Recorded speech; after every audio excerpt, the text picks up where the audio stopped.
Oke, jadi eh, acara hari ini adalah sebenarnya knowledge sharing ya, kegagalan bangunan di dalam penyelenggaraan jasa konstruksi berdasarkan PP 14 tahun 2021 dan Permen PUPR nomor 8 tahun 2021.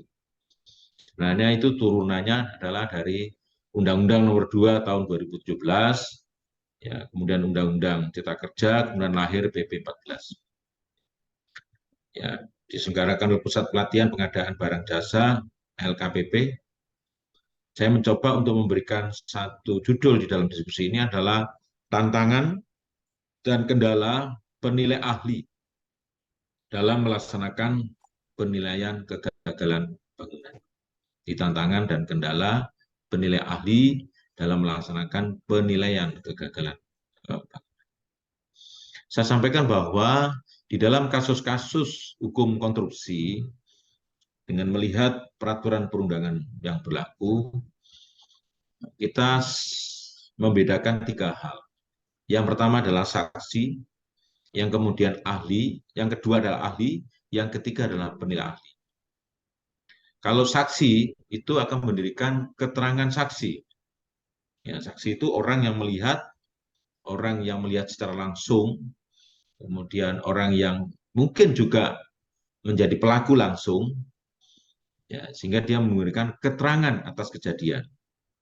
Kalau ahli itu outputnya adalah keterangan ahli.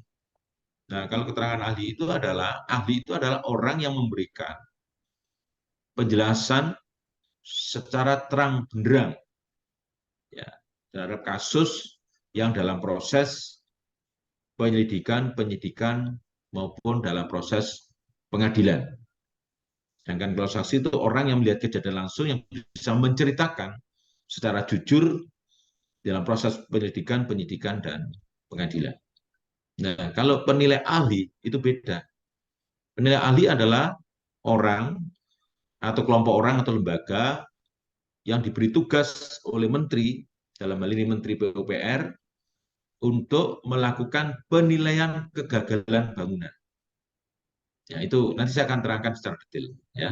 Nah, ada ya ada 5 hal yang saya sampaikan ada 8 hal yang 6 hal ya yang perlu kami sampaikan dalam pertemuan ini. Pertama, tantangan mutu dan sektor jasa konstruksi. Bagaimana peran LPJK dalam penilaian kegagalan bangunan, kemudian pengadaan dan pemetaan penilai ahli kegagalan bangunan, kemudian tantangan dan kendala penilai ahli, kemudian kasus-kasus kejadian kegagalan bangunan, dan proses penilaian kegagalan bangunan. Ya. Kalau kita bicara tantangan sektor jasa konstruksi, ya, sebenarnya yang mau kita impikan itu apa di dalam penyelenggaraan jasa konstruksi atau sektor konstruksi. Sektor konstruksi itu tantangannya apa? Kalau kita bicara sektor konstruksi, itu kita bacanya sektor konstruksi itu hulunya lah gitu. Ya. Sektor konstruksi itu akan bisa berjalan dengan baik kalau industri konstruksinya baik. Ya. Industri konstruksi itu akan baik kalau jasa konstruksinya baik. Ya. Jasa konstruksinya baik. Di dalam kaitannya dengan LPJK, kontribusi bicara jasa konstruksi dua, yaitu persoalan sertifikasi dan persoalan akreditasi, kemudian persoalan mendorong sertifikasi atau percepatan sertifikasi, kemudian rekomendasi lisensi, kemudian pembentukan penetapan penilai ahli kegagalan bangunan, penyetaraan tenaga kerja asing, dan program pengembangan keprofesian yang berkelanjutan. Itu adalah peran lembaga jasa konstruksi di dalam jasa konstruksi. Nah, saya rasa LKPP juga punya peran besar di dalam pembinaan, pengaturan, dan seterusnya terhadap pengadaan barang dan jasa. Nah, itu juga punya peran penting di dalam mewujudkan industri konstruksi. Nah, hilirisasinya kalau kita bicara sektor konstruksi adalah proyek konstruksi. Ya, ketika bicara proyek konstruksi, tentu kita bicara tenaga kerja, material, peralatan, metode kerja, teknologi, biaya, dan sebagainya. Ya. Kemudian, apa yang diharapkan dari prekonstruksi? Ada dua hal. Apakah kita akan mewujudkan proyek konstruksi yang dibangun dengan profesional, kompeten, integritas? Tentu akan menghasilkan bangunan yang berbudaya, konstruksi beradab, konstruksi berkeadilan, berkelanjutan, dan humanistis. Tetapi kalau itu tidak tercapai, lawannya adalah risiko kegagalan paham. Nah, kalau kita gagal paham di dalam penyelenggaraan jasa konstruksi atau proyek konstruksi, maka yang menjadi dampak di lapangan adalah mungkin saja terjadi diawali kecelakaan konstruksi. Mungkin terjadi kegagalan struktural, kegagalan fungsional, kegagalan manfaat, dan kegagalan pasar. Ya. Nah, kalau kita lihat, tadi saya sampaikan penyelenggaraan konstruksi yang kita mimpikan sebenarnya adalah konstruksi yang humanistis, yaitu konstruksi yang dibangun dengan berbudaya, beradab, berkeadilan, dan berkelanjutan. Konstruksi berbudaya itu apa? Yaitu konstruksi yang standar minded, konstruksi yang menerapkan standar teknis, standar mutu secara konsisten, akan menjamin keselamatan, keamanan, kesehatan, keberlanjutan untuk mempertimbangkan kearifan lokal dan estetika. Itu berbudaya. Jadi berbudayanya itu adalah berbudaya patuh maksudnya. Ya. Beradab, inovatif minded, konstruksi memajukan tingkat kehidupan manusia yang jauh lebih baik, mempertimbangkan nilai kecerdasan fisik, mental, emosional, dan spiritual. Jangan sampai kita membangun konstruksi, tapi sebagai manusia tidak beradab, tidak memiliki nilai-nilai kebaikan yang jauh lebih baik dari hari-hari sebelumnya. Itu, ya. Berkeadilan itu artinya konstruksi harus melayani publik tanpa berpihak kepada tertentu dengan mempertimbangkan tingkat kemudahan mendapatkan manfaat konstruksi. Dan berkelanjutan, konstruksi yang ramah lingkungan, berfungsi terus-menerus bagi kehidupan manusia, mempertimbangkan efisiensi dan efektivitas pemeliharaannya tanpa mengurangi hak generasi ke depan. Maksudnya adalah kalau kita membangun konstruksi, jangan terlalu besar biaya pemeliharaan dan pengoperasian sehingga kita tidak mampu membangun konstruksi yang baru yang menjadi hak generasi ke depan.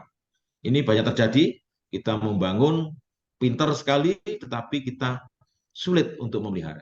Ya karena memang dunia kampus lebih banyak mengajarkan membangun daripada memelihara. Saya rasa kampus juga ikut mengubah paradigma, terutama di bidang keteknik sipilan.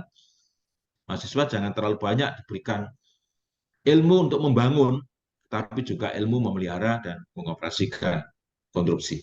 Nah, apabila berbudaya, beradab, berkeadilan, berkelanjutan itu dipenuhi, maka jadilah bangunan yang humanistis atau konstruksi yang humanistis, yaitu konstruksi yang mengedepankan nilai-nilai manusia dan nilai kemanusiaan, damai, sejahtera, bahagia, sehat, selamat, untuk meningkatkan produksi ekonomi yang lebih baik. Ya. Nah, kalau kita bicara pilar konstruksi, itu sebenarnya ada dua hal, bahwa industri konstruksi itu ya harus didukung oleh SDM konstruksi yang berkualitas dan badan usaha yang berkemampuan. Sebenarnya kalau kita telusuri persoalan kegagalan bangunan, itu ujung-ujungnya pemicu awalnya adalah persoalan SDM dan persoalan badan usaha. Persoalan manusia dan persoalan korporasi manusia. Itu awalnya. Ya, nanti bisa kita lihat bagaimana itu terjadi di lapangan. Kemudian, ini adalah kalau kita bicara konstruksi rasanya besar karena menyerap dana yang begitu besar. Tapi sebenarnya kontribusinya hanya 10,7% saja terhadap PDB nasional. Kita masih punya TR, tenaga kerja konstruksi kita yang tercatat berdasarkan data 2018 itu 8,5 juta. Mungkin sekarang bertambah. Ya, mungkin sekarang sudah menjadi 10 juta barangkali. Ya, itu tenaga kerja konstruksi. Dan ini adalah tantangan. Nanti akan bisa kita lihat dari 8,5 juta itu berapa yang sudah disertifikasi. Ya, nanti akan ada data. Nah ini Jadi berdasarkan catatan terakhir, hanya 498.000 tenaga kerja konstruksi Indonesia yang sah sudah diregister memiliki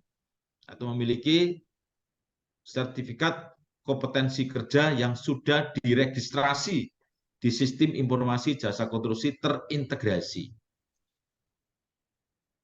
Jadi 498.542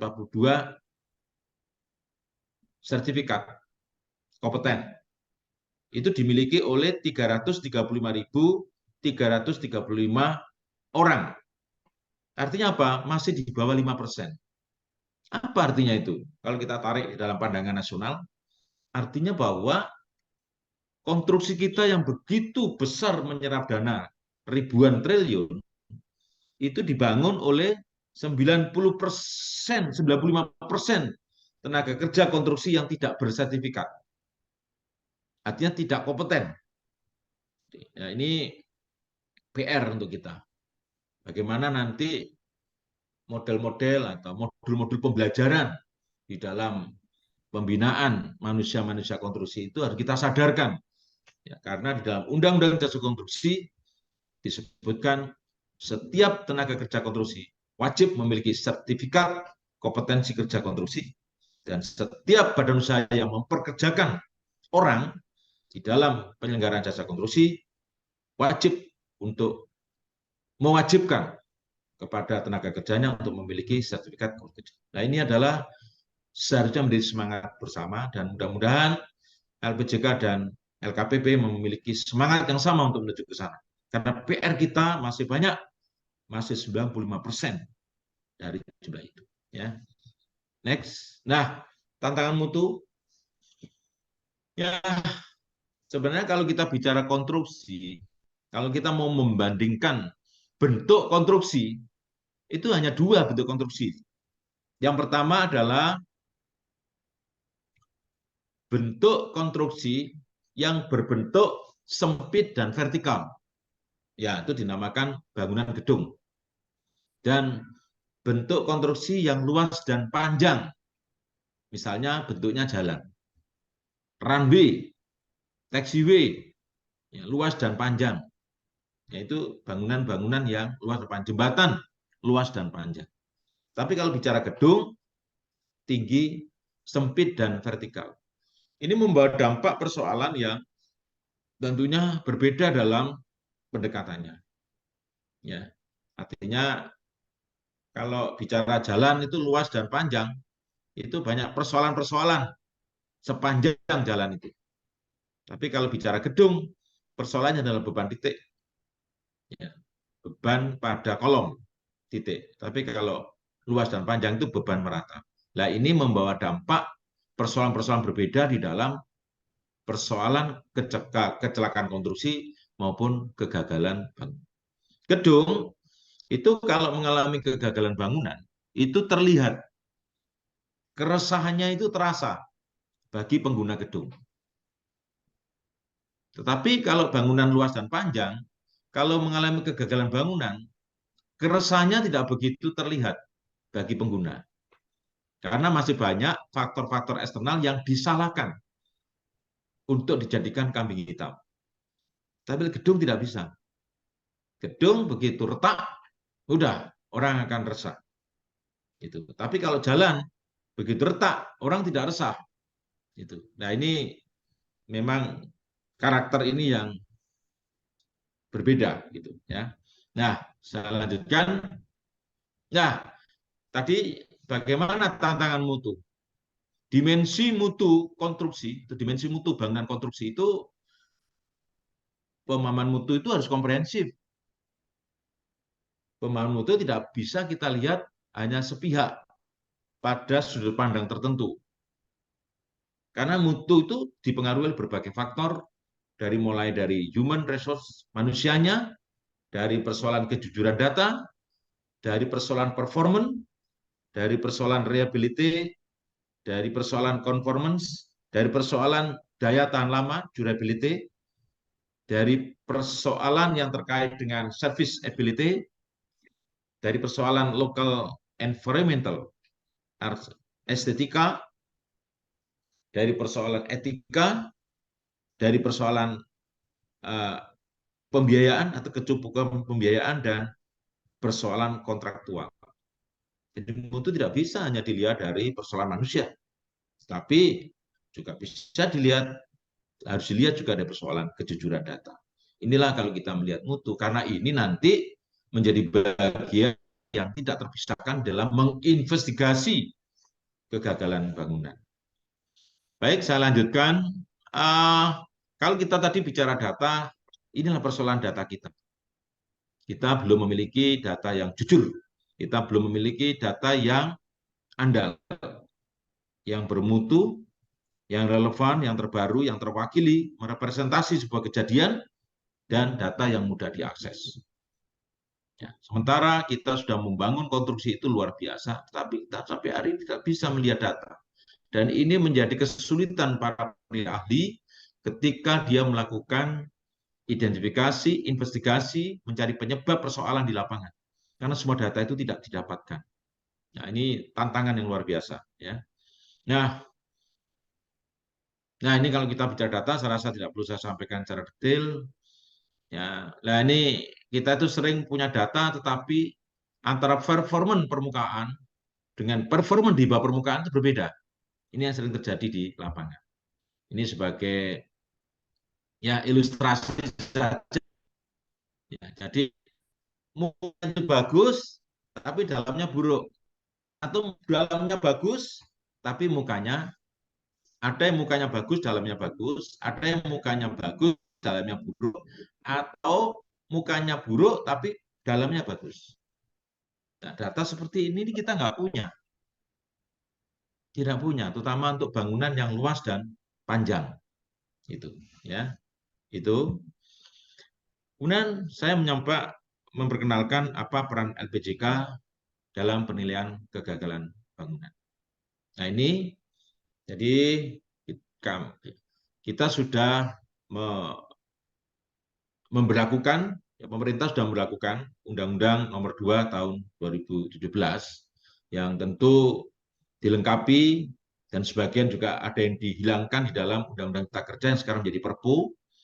Kemudian atas dasar itu lahirlah banyak PP, PP nomor 5, PP nomor 11, PP nomor 6, PP nomor 8, dan permen terkait. Maaf ya. Nah, ini salah satu PP yang mengatur kegagalan bangunan adalah PP nomor 14 tahun 2021. Di dalamnya pengatur itu. Ya. Sehingga kemudian lahirlah apa disebut dengan LPJK, yaitu sebagai lembaga yang mewadahi pengembangan jasa konstruksi, yang mewadahi perwakilan masyarakat jasa konstruksi untuk menjalankan sebagian tugas pemerintah di dalam penyelenggaraan jasa konstruksi. Ya, itu yang salah satu di antara ini. Inilah tugas LPJK, Bapak Ibu. Yang pertama, melakukan akreditasi terhadap asosiasi badan usaha, asosiasi profesi, asosiasi rantai pasok. Pencatatan atau registrasi terhadap berbagai macam hal terhadap korporasi, pengalaman korporasi, tenaga kerja konstruksi, pengalaman konstruksi, semua tercatat di dalam sistem informasi jasa konstruksi yang terintegrasi. Kemudian ketiga adalah memberikan lisensi terhadap lembaga sertifikat dan rekomendasi lisensi. Ya. Yang keempat adalah melaksanakan pendaftaran, uji kompetensi, penugasan dan pembinaan penilai ahli. Ya. Yang kelima, penyetaraan tenaga kerja asing, dan seterusnya. Dan yang keempat hari ini yang kita bicarakan, yang terkait dengan yang dibicarakan hari ini. Nah, terkait dengan kegagalan bangunan, banyak regulasi yang mengatur ketentuan kegagalan bangunan.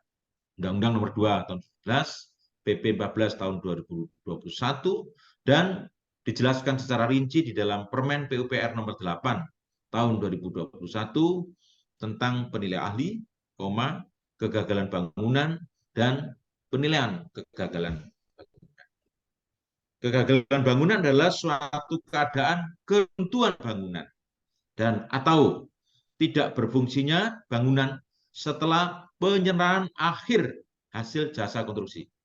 Sekali lagi, penyerahan akhir jasa konstruksi. Saya ulangi, kegagalan bangunan sebagaimana diatur dalam peraturan perundangan yang tertulis di dalam paparan ini adalah suatu keadaan keruntuhan bangunan dan atau tidak berfungsinya bangunan setelah penyerahan akhir hasil jasa konstruksi. Nah, ini yang menjadi definisi yang memiliki kepastian hukum walaupun masih pro kontra.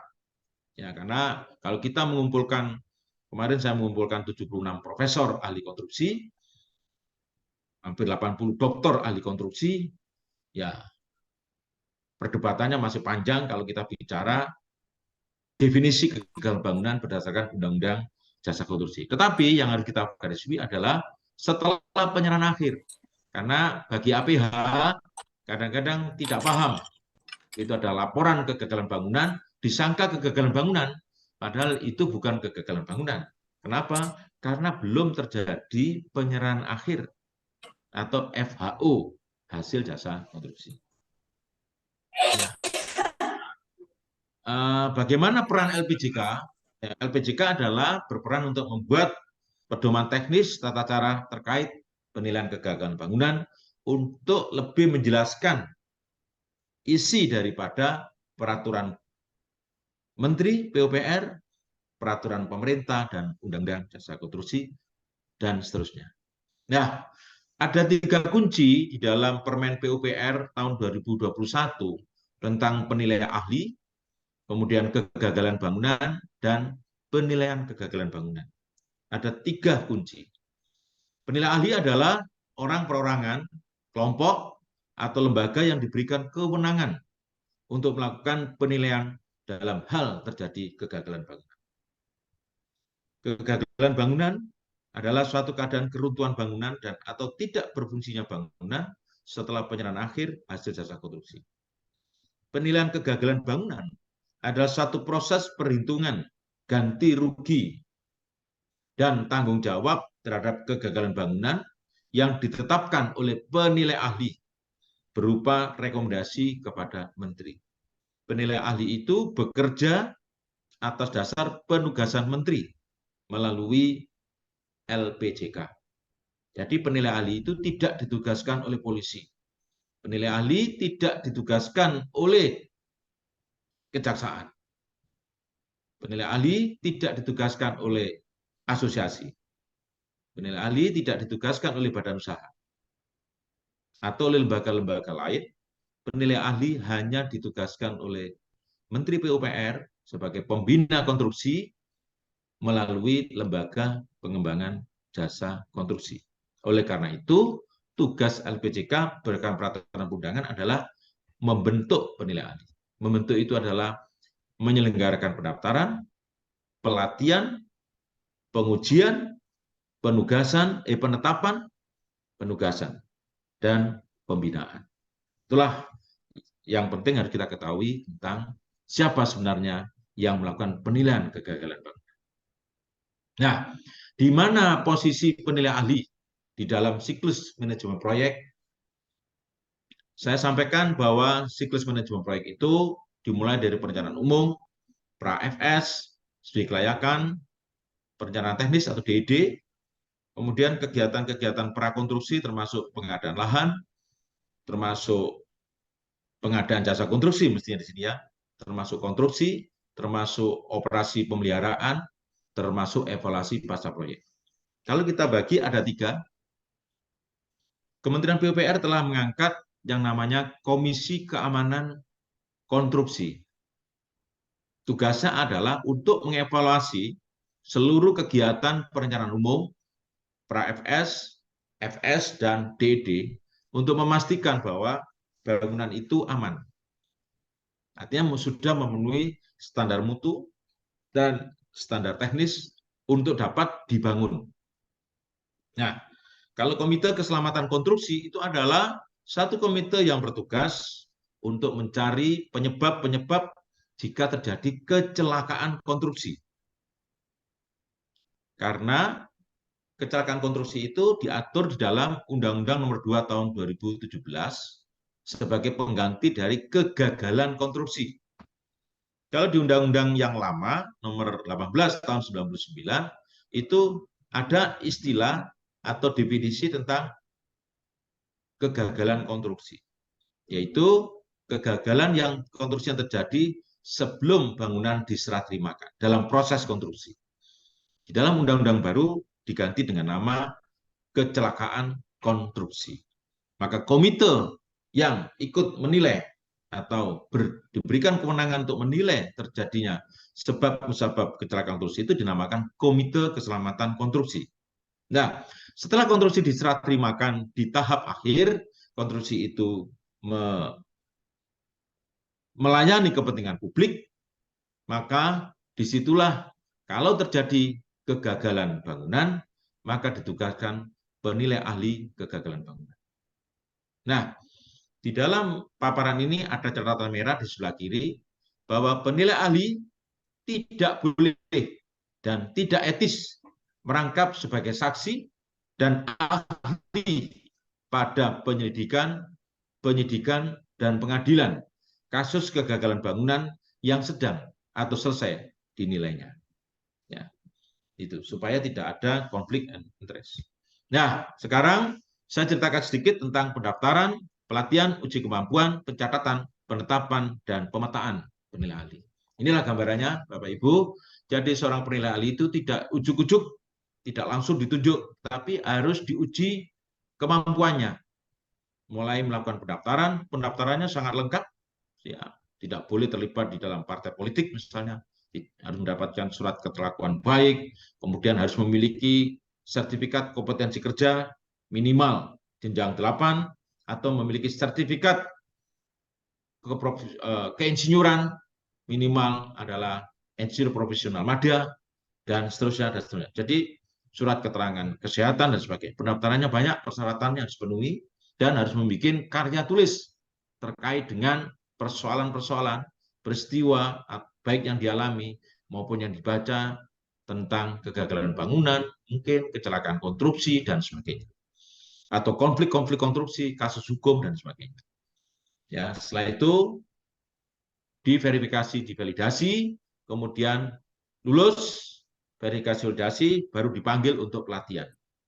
Dilatih, bisa saja tidak lulus pelatihan, oleh karena itu diberikan surat tanda tamat pelatihan. Kemudian dilakukan uji kemampuan, tidak semua yang sudah lulus pelatihan itu lulus uji kemampuan. Karena diuji kemampuan secara manajerial, teknikal, dan psikologi. Setelah itu mendapatkan surat yang namanya sertifikat penilai ahli yang ditandatangani oleh menteri, kemudian dilakukan pencatatan. Nah, setelah itu baru dia diberikan penugasan dan pembinaan. Itulah serasa gambaran singkat seorang penilai ahli. Bapak Ibu, saya sampaikan bahwa penilai ahli itu diberi bekal. Inilah pelatihan manajemen penilai ahli. Saya tidak menceritakan itu, hanya saya paparkan saja. Modulnya ada semua. Ya. Ini adalah muatan materi pelatihan keteknikan umum. Ya, ini modulnya juga ada semua. Kemudian ini adalah muatan materi pelatihan keteknikan khusus, modulnya ada semua, sehingga ada 21 modul pembelajaran yang dilakukan selama 2 minggu dari jam 8 sampai jam 5 sore dan diberi tugas-tugas di dalam diskusi kasus. Ya.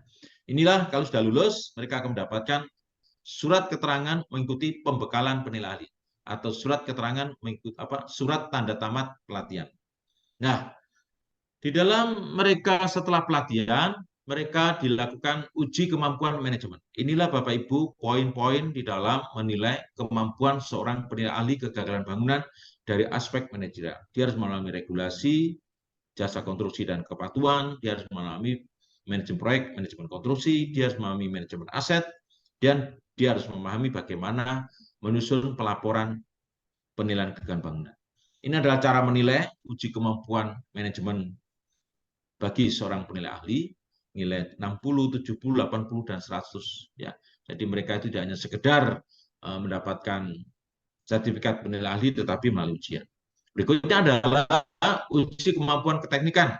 Bagaimana dia memiliki kemampuan manajemen keselamatan konstruksi, dia memiliki kemampuan forensik engineering kegagalan bangunan, dia memahami standarisasi dan kompetensi, dan dia memahami bagaimana cara menghitung ganti kerugian, dan bagaimana cara menetapkan siapa pihak yang bertanggung jawab terhadap terjadinya kegagalan bangunan.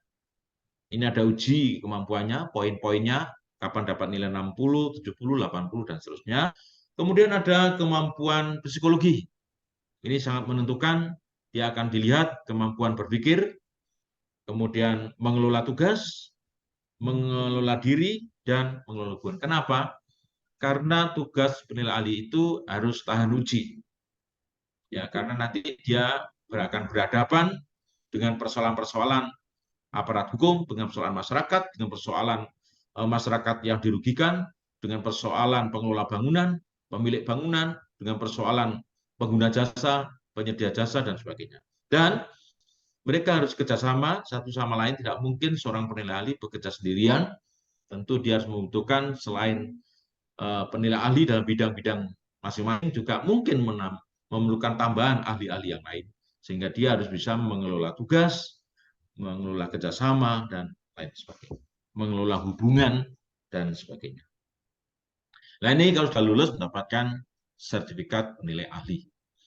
Bapak Ibu, saya sampaikan sampai hari ini baru ada 167 penilai ahli yang tersebar dalam, saya petakan dalam jenjang pendidikannya. Bapak Ibu bisa lihat, kami sudah memiliki 36 profesor, 45 doktor, 66 magister, dan 20 sarjana. Dari 167 itu bisa kita lihat pemetaan bidang keahliannya. Kemudian kalau kita petakan berdasarkan domisilinya, kenapa? Karena kami ingin mempercepat penambahan penilai ahli di tiap-tiap provinsi. Sehingga kalau ada gagal bangunan itu, penilai ahli itulah sebagai media, sebagai penyambung komunikasi dengan berbagai pihak di wilayah masing-masing. Ya. Dan ini adalah jumlah kebutuhan penilai ahli ke depan. Kami masih memerlukan 354 penilai ahli agar bisa tersebar di seluruh Indonesia. Sehingga ini memudahkan di dalam koordinasi dan memberikan pemahaman kepada pemerintah daerah di dalam penyelenggaraan jasa konstruksi yang menggunakan uang negara melalui APBD. Ya, ini juga penting agar para kontraktor, para konsultan, para penyedia jasa itu perlu untuk memahami begitu pentingnya mengantisipasi kegagalan bangunan. Baik, tantangan dan kendala penilai ahli dalam melaksanakan penilaian kegagalan bangunan. Banyak hal tentu kita mengenal catatan-catatan seperti ini yang pernah saya lakukan survei dari berbagai tahun, bagaimana seorang penilai ahli dan kita mengenal karakter kontraktor secara umum. Ini adalah catatan-catatan bagaimana karakter kontraktor secara umum. Saya rasa di LKPP juga punya catatan-catatan ini.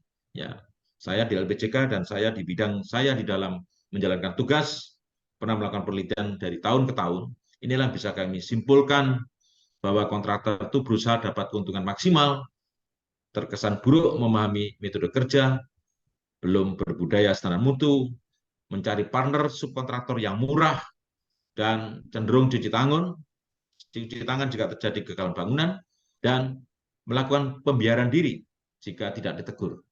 Ya.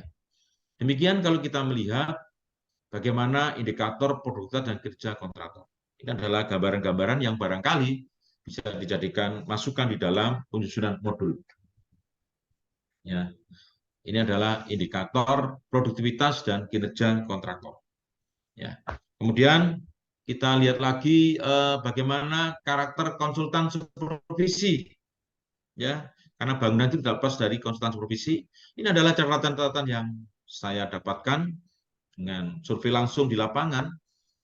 Konsultan cenderung melakukan pembiaran terhadap kontraktor subkontraktor, bekerja dengan take home pay hanya 40% dari billing rate-nya, kurang memahami spesifikasi, tidak harmonis berkomunikasi dengan subkontraktor, cenderung kurang inovatif kreatif, dan cenderung tidak paham. Ini catatan-catatan, ini adalah indikator di dalam menilai kinerja konsultan yang kami lakukan. Kemudian ini adalah PPK.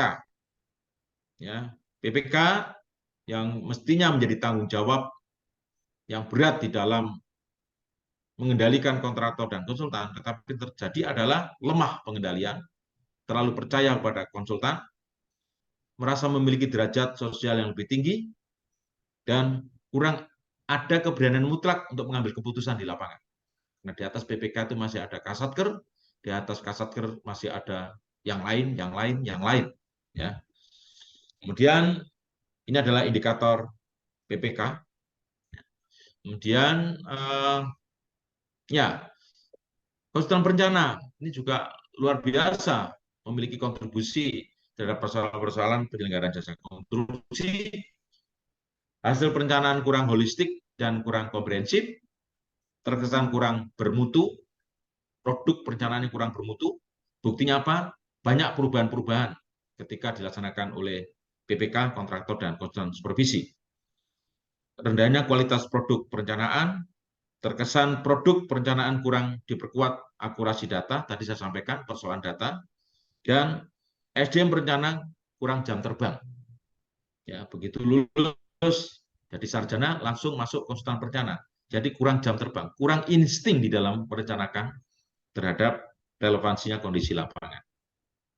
Nah, pemicu kegagalan bangunan sebenarnya diawali dengan rendahnya kepatuhan penerapan aturan-aturan konstruksi, baik itu berupa norma, standar, pedoman, maupun manual.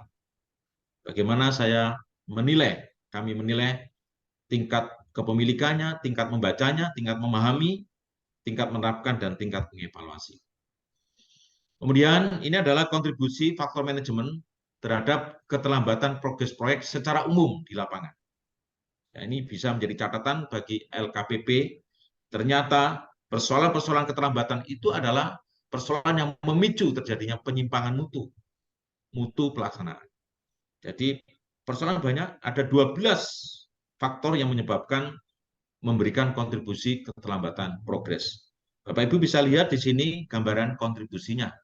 Bisa dilihat ya, misalnya problem tenaga kerja lapangan, problem persoalan material, problem persoalan alat berat, problem persoalan perubahan pekerjaan atau perubahan desain, itu juga menyebabkan memicu. Dan yang paling besar ternyata problem kondisi keuangan kontraktor.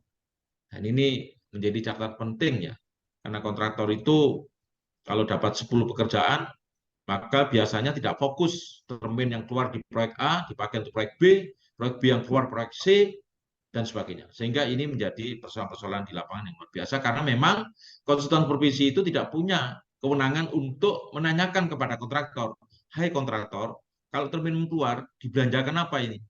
Mana barangmu, mana materialmu, mana peralatanmu, mana orangmu? Tidak memiliki kewenangan itu.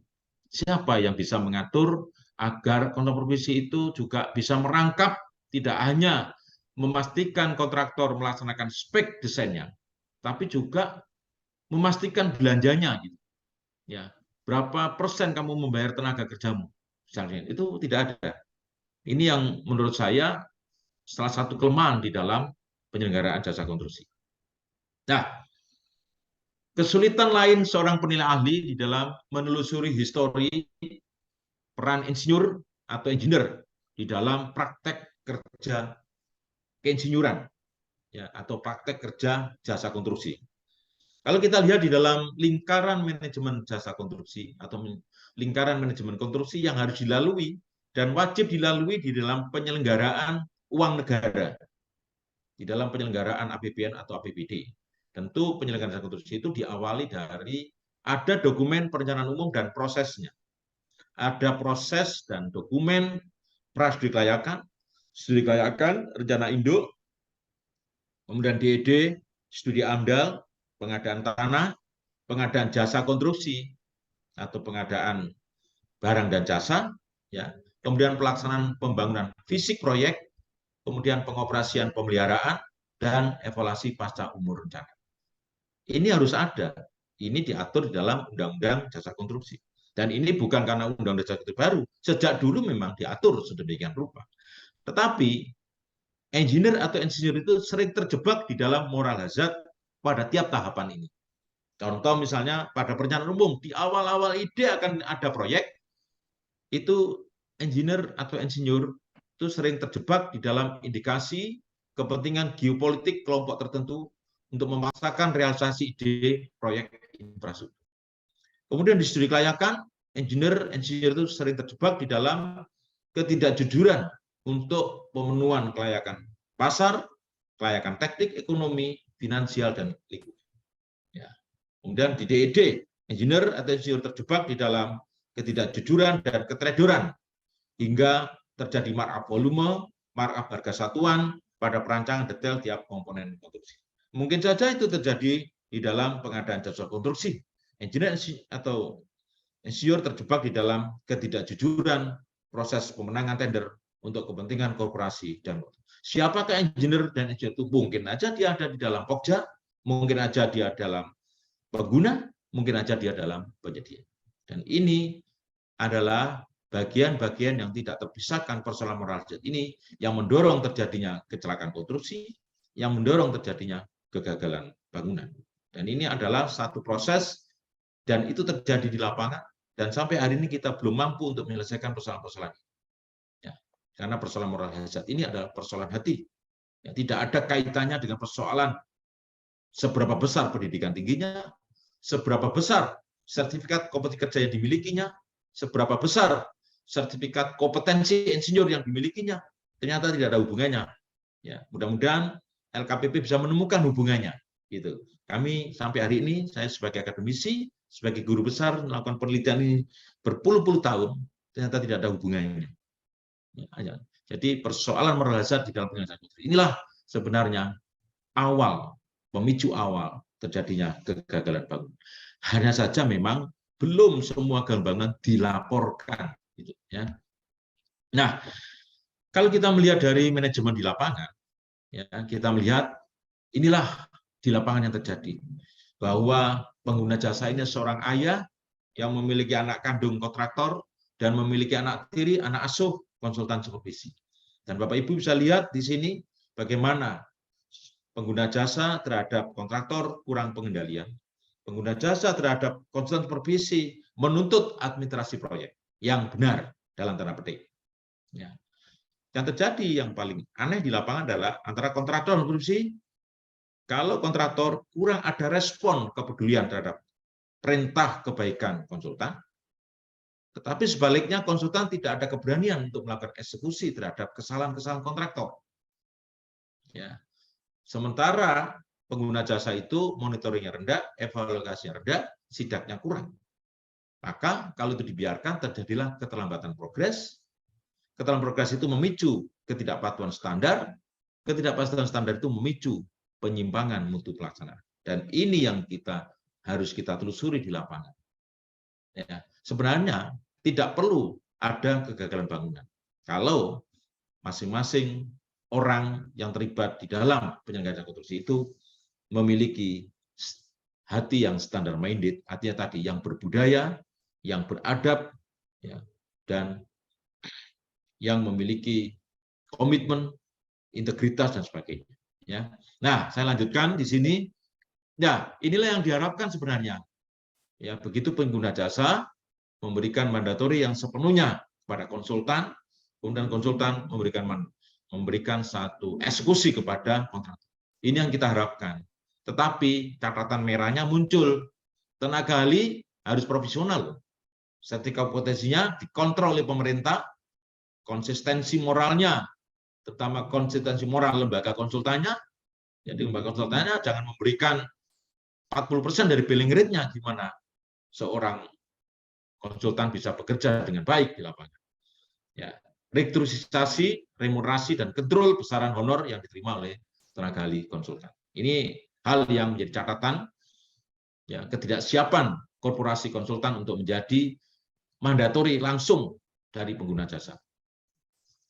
Nah, saya sampaikan inilah hal-hal yang menyebabkan terjadinya keterlambatan. Ada 12 faktor, ya, yaitu kalau itu dibiarkan, keterlambatan itu akan melakukan penyimpangan standar keempat, keamanan, keselamatan, kesehatan, dan keberlanjutan.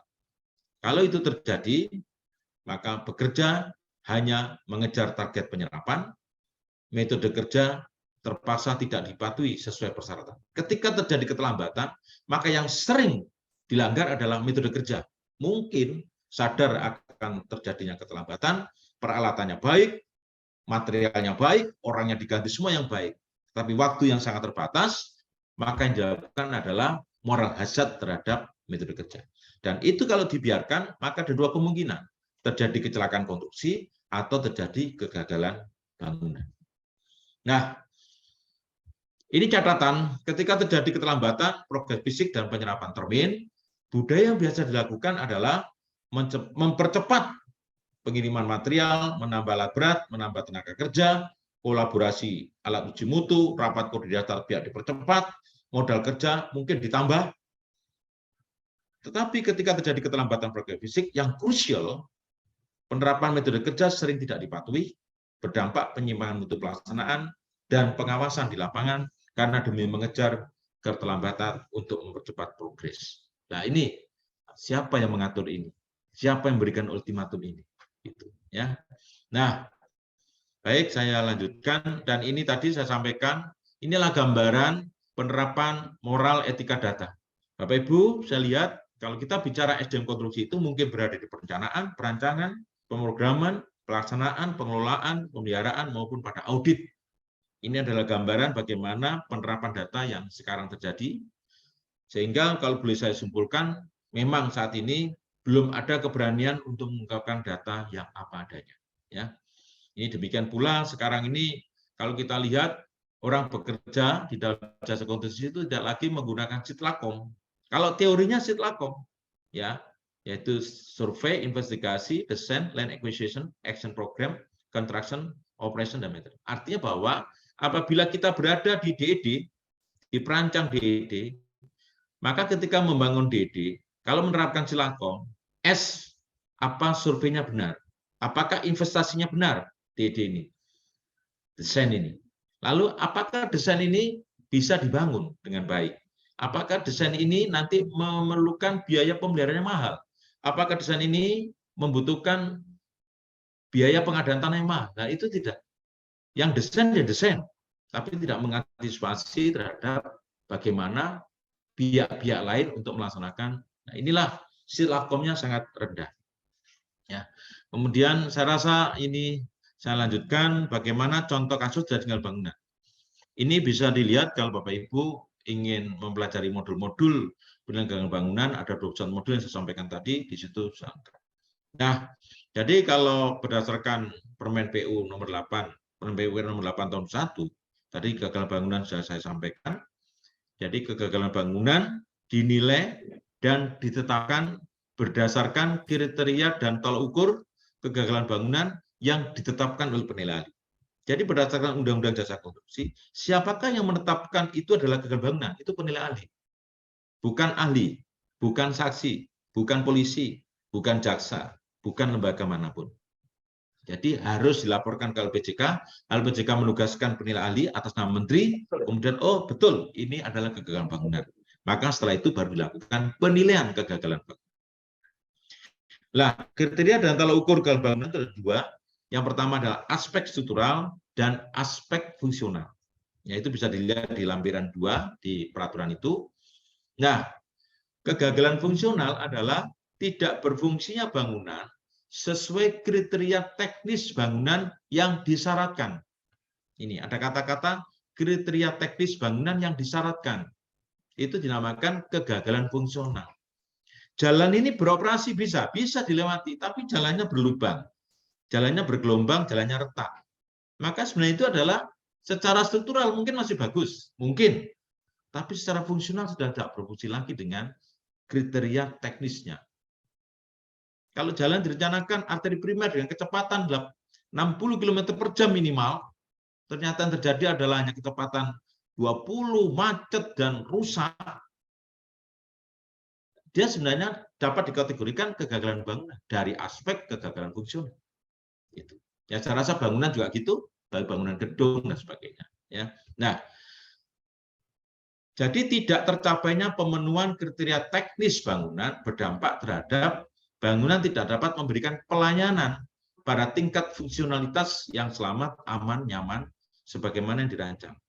Khusus pada pelayanan bangunan jalan, memberikan beban biaya terkait biaya kompensasi kecelakaan, peningkatan BOK akibat travel time yang tinggi, melebihi beban biaya yang telah diperkirakan. Itu sebenarnya dapat dikategorikan kegagalan fungsional. Hanya kita memang belum detail persoalan. Kita hanya lebih melihat pada kegagalan strukturalnya, yaitu kondisi bangunan yang tidak dapat menahan beban sesuai dengan beban rencana terancang, sehingga diprediksi tidak dapat melayani beban sesuai umur rencana atau umur yang terancang. Ya, nah, saya berikan contoh-contoh. Ya, ini saya ambil dari modul-modul pembelajaran. Saya tidak bisa menceritakan secara detail, tetapi minimal memberikan contoh. Ya, minimal memberikan contoh. Ini contoh adalah kegagalan fungsional untuk bangunan jalan. Ya, ini apakah dikategorikan bangunan? Iya, dikategorikan kegagalan bangunan, tetapi dari aspek tolok ukur kegagalan fungsional. Itu, ya, tuh. Kemudian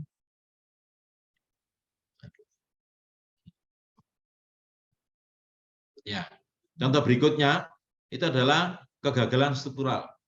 Ini untuk bangunan yang luas dan panjang. Bapak Ibu bisa lihat di sini, ini ada kegagalan struktural.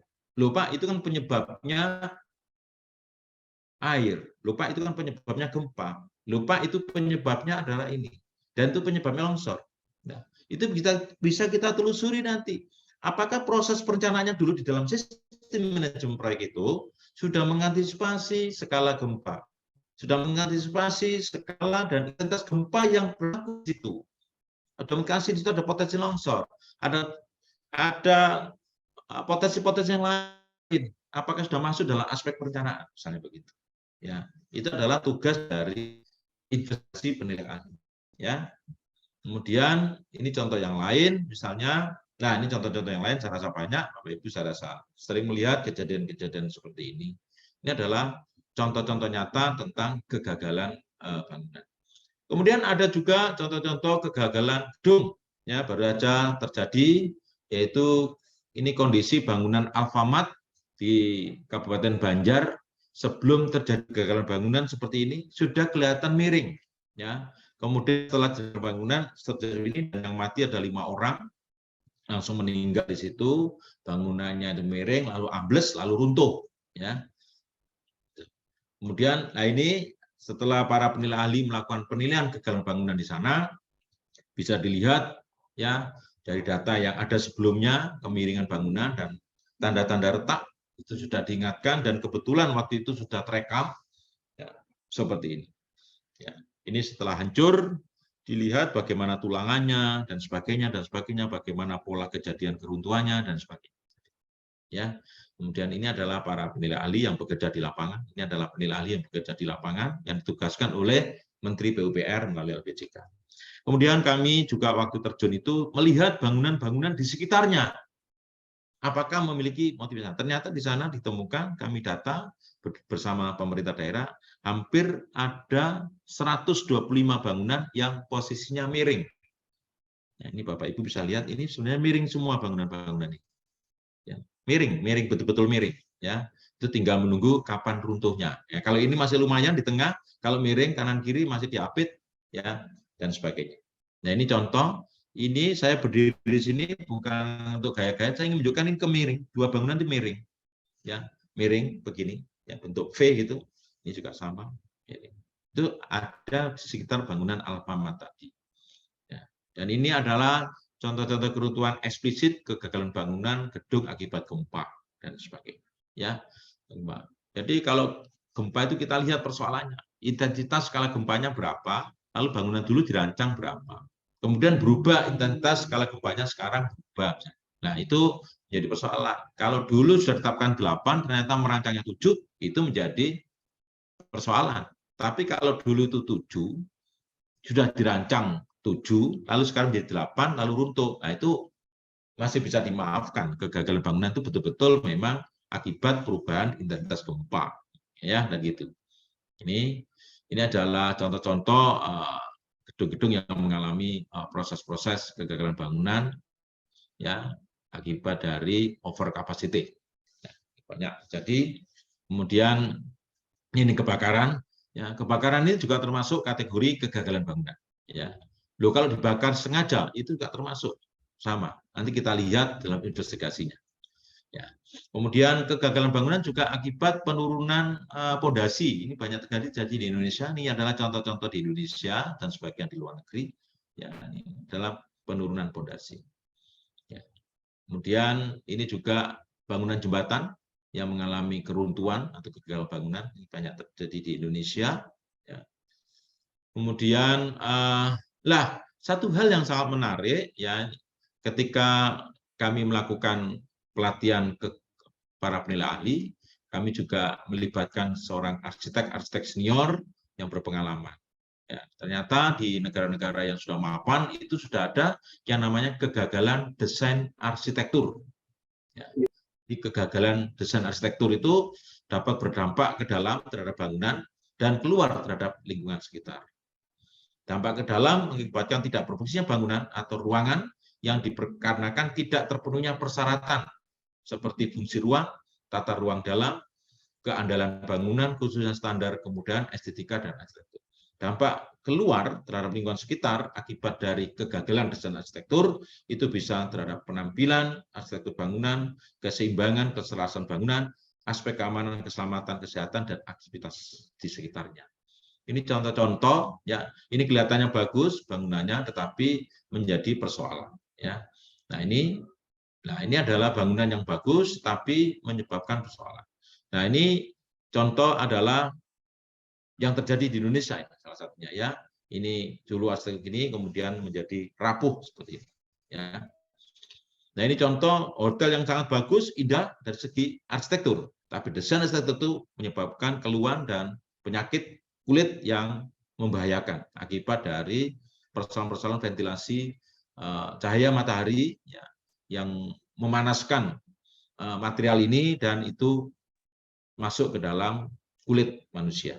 Ini contoh terjadi di beberapa negara. Ini dikatakan sebagai kegagalan desain arsitektur. Jangan-jangan, nah ini juga sama. Ini adalah contoh-contoh kegagalan desain arsitektur. Ini juga sama kalau kita lihat keseharian, mungkin di tempat-tempat tertentu Bapak Ibu pernah lihat hal-hal seperti ini. Inginnya indah lanskapnya tetapi malah banjir akibat dari kegagalan desain, ya. Ini juga sama, kadang-kadang ini apa maksudnya gitu ya. Itu berarti ini pernah terjadi kegagalan desain arsitektur. Ini juga sama, hal-hal seperti ini menarik kalau kita lihat, tetapi menjadi aneh ya kalau kita melihat bicara konstruksi dan sebagainya, ya, dan seterusnya dan seterusnya. Saya tidak perlu saya detailkan. Nah, bagaimana proses penilaian kegagalan bangunan? Jadi setelah kita melihat persoalan-persoalan tadi, kita mengerucut pada bagian akhir, yaitu proses penilaian kegagalan. Ya. Nah, tahapan penilaian kegagalan bangunan itu ada 5 tahap, Bapak Ibu. Yang pertama, ada pelaporan kejadian kegagalan bangunan. Jadi ada yang melaporkan. Kemudian penugasan penilai ahli, pembuatan perjanjian kerja, pelaksanaan penilaian kegagalan bangunan, dan pelaporan hasil penilaian.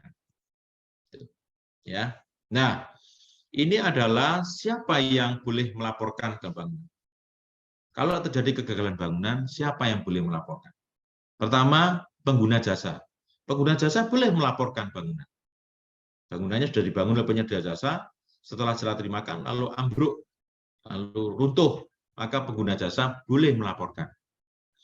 Kemudian mungkin saja pemilik atau penanggung jawab bangunan boleh melaporkan.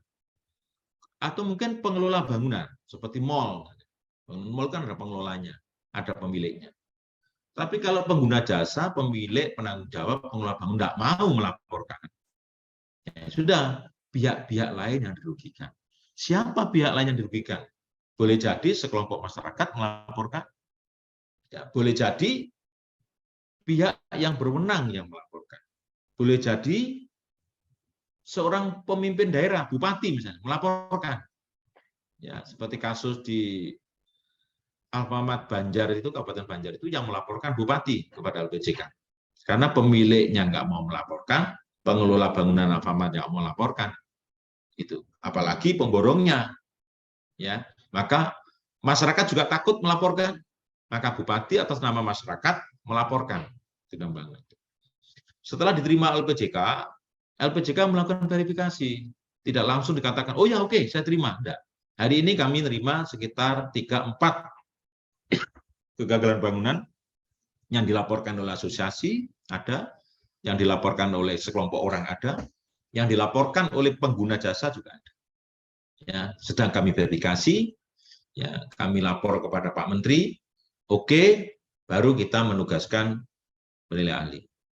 Ya, jadi setelah itu LPJK menunjuk orang, kelompok penilai ahli yang tercatat di dalam sistem informasi jasa konstruksi terintegrasi. Karena tadi penilai ahli tercatat dalam sistem jasa konstruksi.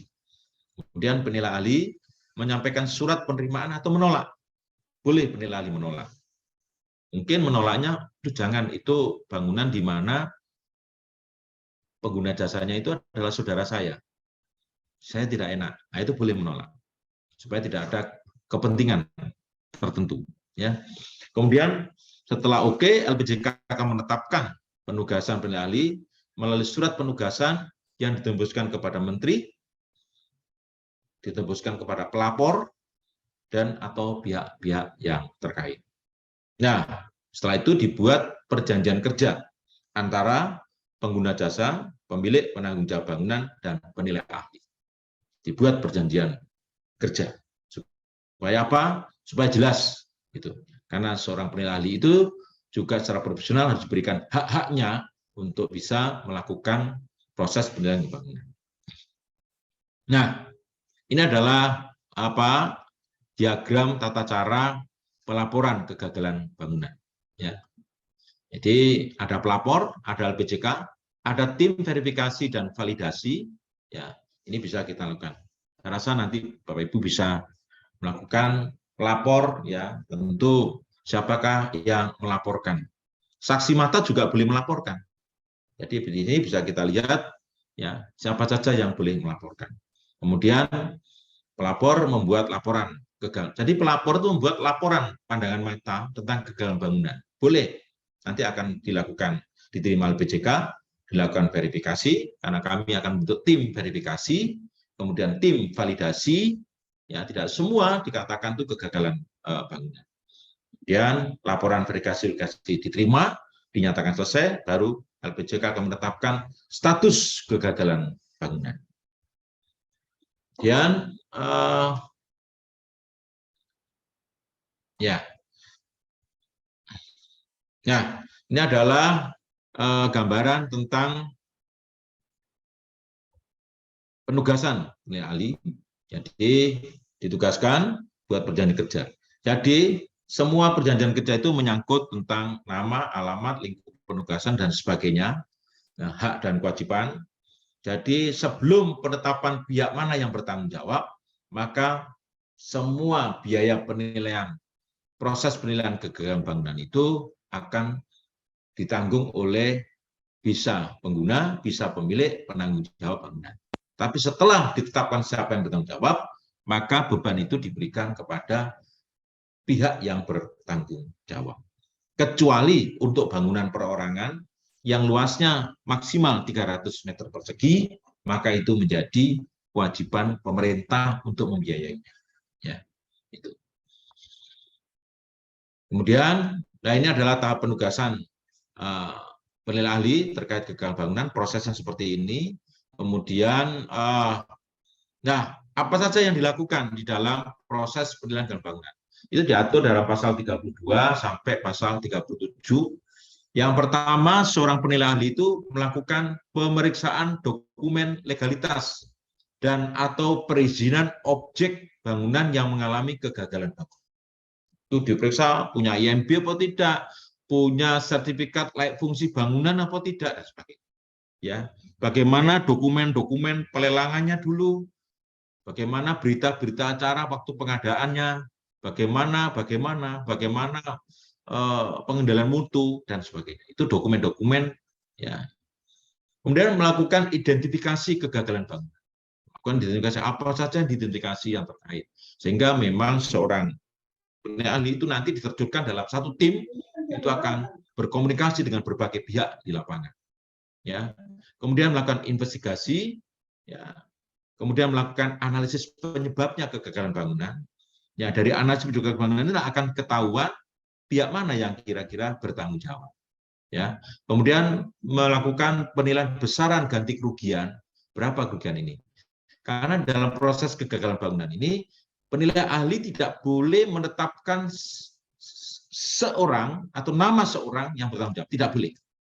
Yang diperbolehkan pihak itu bisa konsultan perencana, bisa supervisi, bisa kontraktor, pihak, atau mungkin bisa subkontraktor, atau mungkin bisa pihak yang mengizinkan IMB, memberikan izin IMB dan sebagainya. Jadi pihak gitu ya.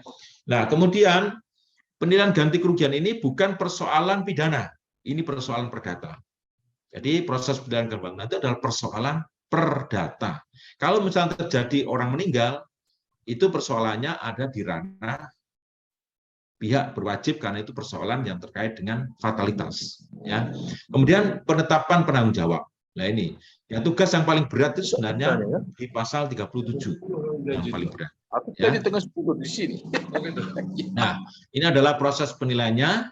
Kemudian ini adalah apa yang terkait dengan identifikasi kegagalan bangunan, proses-prosesnya. Kalau kita bicara identifikasi, pihak-pihak itu yang kita hubungi mesti ada penyedia jasa, ada pengguna jasa atau pemilik bangunan, ada pengelola bangunan, dan ada pihak-pihak lain yang terkait. Pertama, misalnya terkait laboratorium, maka kita ingin tahu dulu pernah diuji di perguruan tinggi mana, diuji di laboratorium mana, misalnya. Ya. Kemudian investigasi bangunan, kegagalan bangunan, dan mencari akar masalah penyebab kegagalan bangunan. Ya, di sini selain ada penilai ahli, juga ada tenaga ahli, juga ada tenaga pendukung. Misalkan penilai ahli harus didukung, ini ada persoalan-persoalan hukum kontrak yang luar biasa, maka penilai ahli bisa dilengkapi dengan ahli hukum kontrak. Gitu, misalnya. Tenaga pendukung, misalnya tenaga laboratorium, tenaga forensik lapangan, dan sebagainya. Itu boleh diadakan di dalam perjanjian kerja. Ya, kemudian penilaian besaran ganti kerugian, siapa yang bertanggung jawab, ya. Nah, lalu membuat laporan.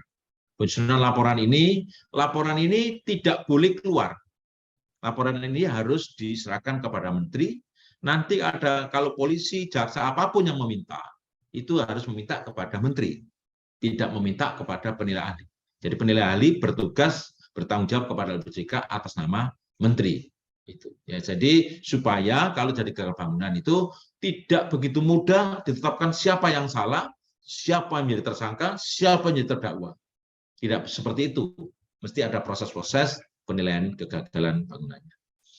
Nah, ini adalah penyusunan laporan dan ini contoh ya, kami sudah pernah membuat laporan hasil penilaian kegagalan bangunan gedung ruko 3 lantai di Kecamatan Gambut, Kabupaten Banjar, Borneo Selatan yang sudah kami bukukan dalam sebuah dokumen, disusun oleh tim penilai ahli dan dibantu oleh tenaga ahli.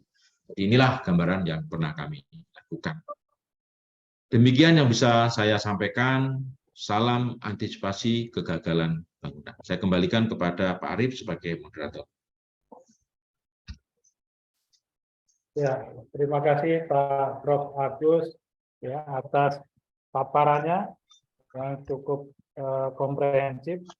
Dan di sini ada barangkali yang ingin bertanya, kami persilakan Bapak Ibu. Tadi ada yang hasren yaitu Pak Permana ya. Kami persilakan Pak Permana. Mungkin ada yang lainnya. Pak Permana, kami persilakan.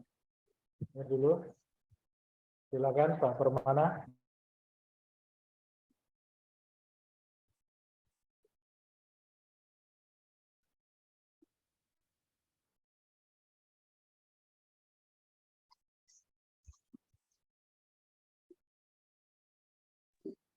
Halo Pak Arif.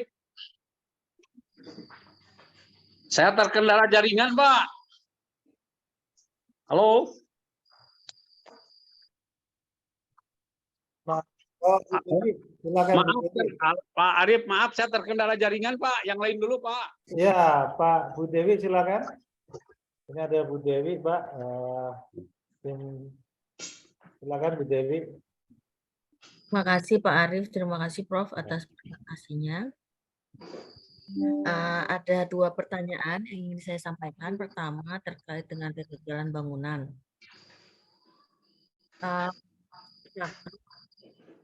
apabila terjadi pembangunan, kemudian ada satu bagian dari bangunan yang mengalami kegagalan yang mengakibatkan bangunan tidak dapat digunakan, itu juga bisa dijadikan dasar sebagai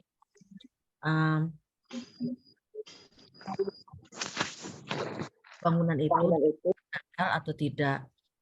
Misalnya kita membangun sebuah gedung, kemudian tangganya atau remnya yang menuju ke lantai-lantai berikutnya yang justru difungsikan itu tidak ada runtuh atau tidak, apakah itu seluruh bangunan dianggap menjadi gagal begitu? Karena Kudu melunganyam ya. akibat dari runtuhnya itu bangunan tidak dapat difungsikan sama sekali. Misalnya. Kemudian, apakah apabila bangunan atau fasilitas infrastruktur lain itu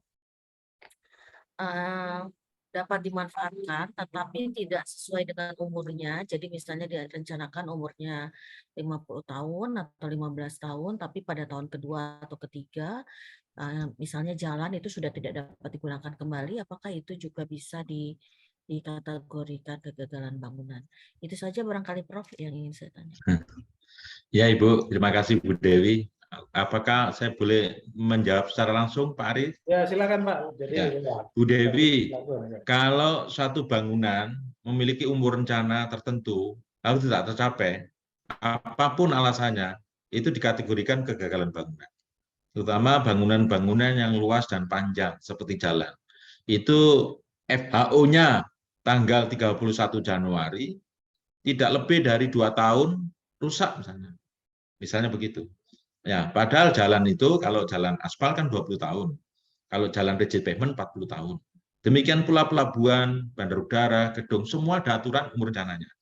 Kalau tidak tercapai, itu dikategorikan kegagalan bangunan. Persoalannya adalah di undang-undang ini diatur apakah ini dianggap kegagalan bangunan.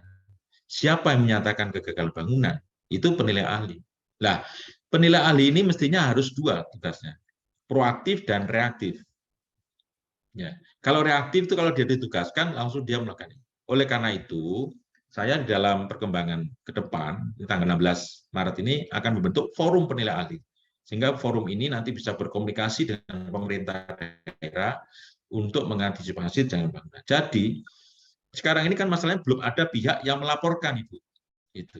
Kategorinya melaporkan. Tetapi menteri memiliki kewenangan. Walaupun tidak ada pelaporan dari masyarakat, pelaporan dari pihak-pihak lain kepada LPJK, menteri bisa memberikan penugasan langsung kepada LPJK untuk menugaskan penilai ahli atas perintah menteri, karena ada pasal yang mengatur bahwa LPJK, pengurus LPJK itu wajib menjalankan perintah atau permintaan menteri baik tertulis maupun lisan. Itu juga terjadi.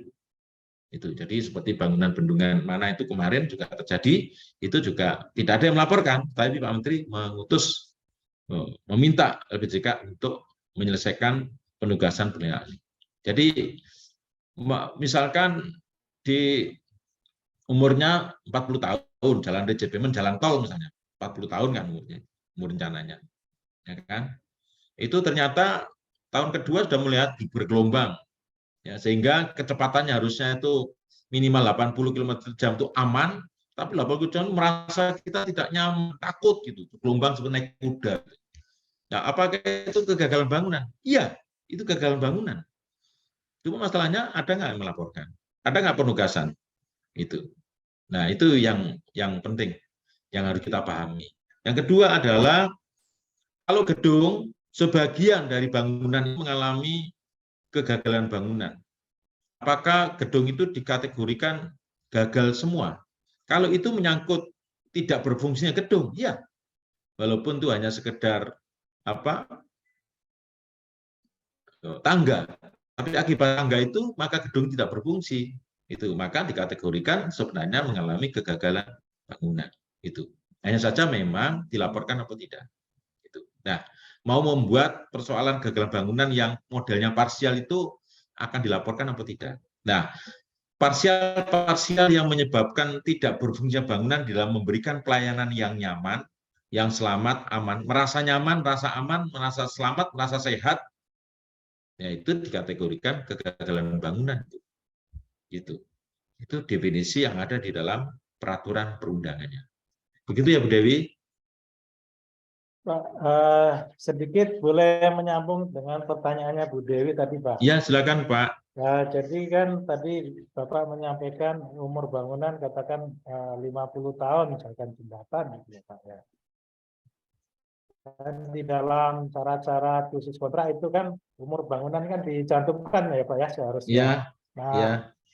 kemudian kalau seingat saya dulu ada aturan kalau melewati 10 tahun tanggung jawab para pihak terhadap kegagalan bangunan itu berbeda dengannya kalau misalkan runtuhnya jembatan itu kurang dari umurnya 10 tahun gitu Pak. Apakah masih seperti itu atau bagaimana Pak? Makasih, ini dulu Ya, itu kan Pak. pihak yang bertanggung jawab Ya. secara undang-undang, ya kan? Misalkan jembatan umurnya berapa Pak Arif? Tadi Umur jembatan berapa? 20 tahun. Tetapi 50 tahun. ketika Oke, terus itu di umur 12 tahun jembatannya roboh. Kan udah ya, 10 tahun, Pak. Nah, itu ya, masih terus itu gimana, Pak? tanggung jawabnya kontraktor 10 tahun gitu ya. Seingat saya dulu ya 10 tahun kan itu dibebaskan dari ketentuan kegagalan bangunan itu, Pak ya. Iya. Apakah masih seperti itu, Pak? Nah, ini saya nggak tahu aturan yang baru, Pak. Sekarang ini itu kalau 50 tahun dia harus bisa membangun, menyelesaikan bangunan itu tanggung jawabnya adalah untuk bangunan, jaminan bangunan berumur sampai 50 tahun, Pak. Ya. Ya kan? Ya. Itu. Lalu di tahun ke-12 itu roboh. Padahal menurut peraturan undangan yang Bapak ingat, tanggung jawabnya dia hanya kepidananya sampai 10 tahun gitu ya. Iya, Pak, yang lama, Pak, yang lama. Ya. Ya. Jadi kepidananya sampai 10 tahun. Ya. Tapi ingat bahwa kegagalan bangunan itu bukan persoalan pidana, Pak. Kegagalan bangunan itu persoalan perdata. Maka dalam pelanggaran bangunan tidak ada kasus pidana. Yang ada adalah perhitungan kerugian. Gitu. Ya, betul, ganti Pak. kerugian, Pak. Itu jembatan Kukar di Kertanegara. Seingat saya lebih dari 10 tahun sedikit, Pak. Itu kan roboh. Itu memang bukan pidana ada karena ada yang meninggal, tetapi yang perdatanya jadi nggak ada, ya, Pak. Karena undang-undang yang lama, kegagalan bangunan adalah pidana, Pak. Jadi Undang-Undang Nomor 18 tahun 1999 kan berubah menjadi Undang-Undang Nomor 2 tahun 2017, Pak. Kegagalan bangunan tidak dianggap pidana, Pak. Di undang-undang yang baru. Saya yang lama juga bukan ini, Pak ya, bukan pidana saja, Pak ya. Pidana itu karena ada yang meninggal, Pak. Itu juga perdata, Pak, itu. Iya, dua-duanya, Pak. Iya, dua-duanya itu dua-duanya. Undang-undang lama itu perdata juga. Ya. Cuma di situ ada masa 10 tahun itu, Pak. Apakah ya, yang sekarang sudah nggak ada masa 10 tahun itu? Nggak ada sekarang. Sekarang nggak ada ya kan? Mungkin Bapak masih ada dulu ya, Pak ya. Iya. Terima kasih. Sekarang Pak Aldi, silakan Pak Aldi.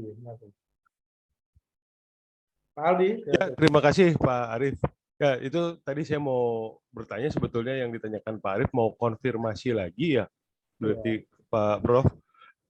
Berarti saat ini tanggung jawab atas kegagalan bangunan itu selama umur rencana bangunan tersebut ya, sama dengan umur rencana bangunan tersebut. Ya, pokoknya ya kalau setelah umur rencana ya nggak apa-apa, Pak. Tanggung jawab pemerintah kan gitu. Tapi kalau sebelum umur rencana tercapai, karena tanggung jawabnya kontraktor itu kan membangun bangunan ini melayani publik sampai umur rencana yang ditentukan. Gitu. Ya, jadi artinya sebetulnya selama umur rencananya masih tanggung jawab atas kegagalan bangunan itu masih ada gitu ya, baik pada kontraktor maupun pada tapi belum tentu, Bapak. Tolong diartikan, kegagalan bangunan itu belum tentu salahnya kontraktor loh, Pak. Iya, makanya melekat pada kegagalan bangunan belum tentu salahnya penyedia jasa. Iya, jadi maksud saya kepada para pihaknya masih ada ya, Pak ya. Masih ada, Masih ada Pak. selama umur rencana itu ya. Ya, Selama umur rencana bangunannya. ya, Jadi bukan hanya 10 ya. tahun tadi. Setelah umur rencana, Pak, Hmm. kan tetap dilakukan penilaian kegagalan bangunan tetap. Ya, cuma Tapi masalah sifatnya tanggung jawabnya adalah ya. memberikan rekomendasi kepada menteri kan. Oh. Gitu. Nah, tinggal yang Untuk bertanggung ya jawab. berapa ganti kerugian nggak perlu, tapi bisa melekat misalnya yang memberi izin IMB dulu gimana, bisa saja begitu Pak, tidak menyangkut pada persoalan penggunanya atau penyediaannya, itu mungkin dulu dikaitkan dengan IMB, sifatnya adalah pembinaan gitu atau perbaikan administrasi, karena mungkin peraturan berubah tuh Pak, Ya. gitu. Itu bisa saja rekomendasinya perbaikan sistem gitu ya, bukan? Iya Pak, iya. Tapi misalkan nih Pak, misalkan tadi terjadi kegagalan bangunan, misalkan tadi ya ya tadi yang disampaikan Pak Arief tadi di umur rencananya 50 tahun, 20 terjadi kegagalan bangunan. Setelah dinilai memang ternyata ada kesalahan lah dari penyedia jasa. Nah itu apakah kira-kira seperti apa? Apakah tanggung jawabnya masih melekat Pak? Masih melekat ya? Ya, masih melekat. Tapi perdata ya Pak? Ya perdatanya. Ya perdata. Kalau nanti ada yang meninggal itu persoalan lain Pak? Ya. Karena gitu. Kan kalau bukan ahli konstruksi yang menilai pidananya kan. Iya. Iya Pak. Ya, makanya. Nah izin Pak, yang terkait ini Pak, besaran mengenai tanggung jawab ini di perdata ini, apakah mungkin masih sama seperti yang dulu? Yaitu kalau konsultan perencana ya tanggung jawabnya mengganti perencanaan, misalkan gitu ya Pak ya. Terus kalau pelaksana kontraktor itu ya mengganti bangunannya, senilai bangunannya atau apa. Apakah besaran itu kurang lebih seperti itu Pak? Makasih. Ya, kalau itu nanti dilihat, kalau itu kait dengan besaran-besaran, lihat dulu, ini kan kalau bangunan pemerintah jelas Pak. Ya. Kalau bangunan pemerintah menjadi jelas. Misalnya begini, itu ternyata pihak yang bertanggung jawab adalah perencana. Kemudian ternyata besarnya ganti kerugian yang terjadi akibat ini, kerugian itu dihitung secara komprehensif ketemu 2 miliar. Padahal pekerjaan konsultan perencananya kan cuma 500 juta misalnya ini ya, atau 10 juta gitu. Tapi ini kan sebenarnya kan persoalan-persoalan yang terkait tanggung jawab moral, Pak. Tanggung jawab pendataan. Jadi akibat teledoran si konsultan perencana misalnya, walaupun dia borongannya cuma 10 juta atau 100 juta, proyeknya 2 miliar, dan ternyata dihitung kerugiannya 500 juta, ya tetap tanggung jawab dia, Pak. Tanggung jawab kerugiannya, Pak, yang itu. Oke, Pak. Tanggung jawab kerugiannya Pak Arief. Jadi ya, memang betul. ini agak beda dengan undang-undang yang lama Pak Arief. Iya, makanya saya tanya Pak. Oke. Saya dulu dikontrak ya, juga. Makanya Pak, sekarang ini memang kita bersama-sama harus mengingatkan para penyedia hati gitu. Dulu kan kontrak perencana itu enak-enak saja. Sekarang nggak bisa Pak. Dia punya tanggung jawab yang berat juga. Bukan berat, tanggung jawab yang serius gitu loh. Maka tadi saya katakan toh Pak, kontrak perencana itu biasanya anak-anak yang baru lulus, tidak punya cabang, ya perencana seadanya, nggak mau telusup golek data, cari data yang sampai detail kan. Oh anak-anak sekarang itu selalu mengharapkan dari Google itu ya kan. Padahal kejadian di lapangan beda. Gitu. Nah itu harus kita jelaskan kepada mereka bahwa tanggung jawab itu adalah kalau terjadi bangunan akibat kesalahan perencanaan, bukan karena mengganti biaya perencanaan, yang diganti adalah biaya moralnya itu Pak, moral hazardnya itu gitu. Ya, makasih Pak. Itu Pak Arief. Ya. Mungkin Pak Arief, Pak Prof nyambung tadi ya. Ya Pak Ardi. Kira-kira gimana menurut pandangan Pak Prof? Karena di sebagian kontrak-kontrak konsultan itu ternyata tidak ada klausul tentang tanggung jawab kegagalan yang ada di kontrak konstruksi. Tanggung jawab kegagalan bangunan itu banyak tidak dicantumkan di dalam kontrak konsultan perancang. Iya. Ya harusnya dicantumkan Pak sekarang. Jadi, Pak Aldi harus dicantumkan sekarang Pak Aldi. Biar jadi kan undang-undangnya berlaku baru Pak Aldi. nah, maksud saya ketika tidak dicantumkan, bagaimana ketika tadi keperdataannya tadi, Pak? Iya, kalau saya sih dicantumkan supaya karena bangsa kita itu bangsa harus ditakuti dulu.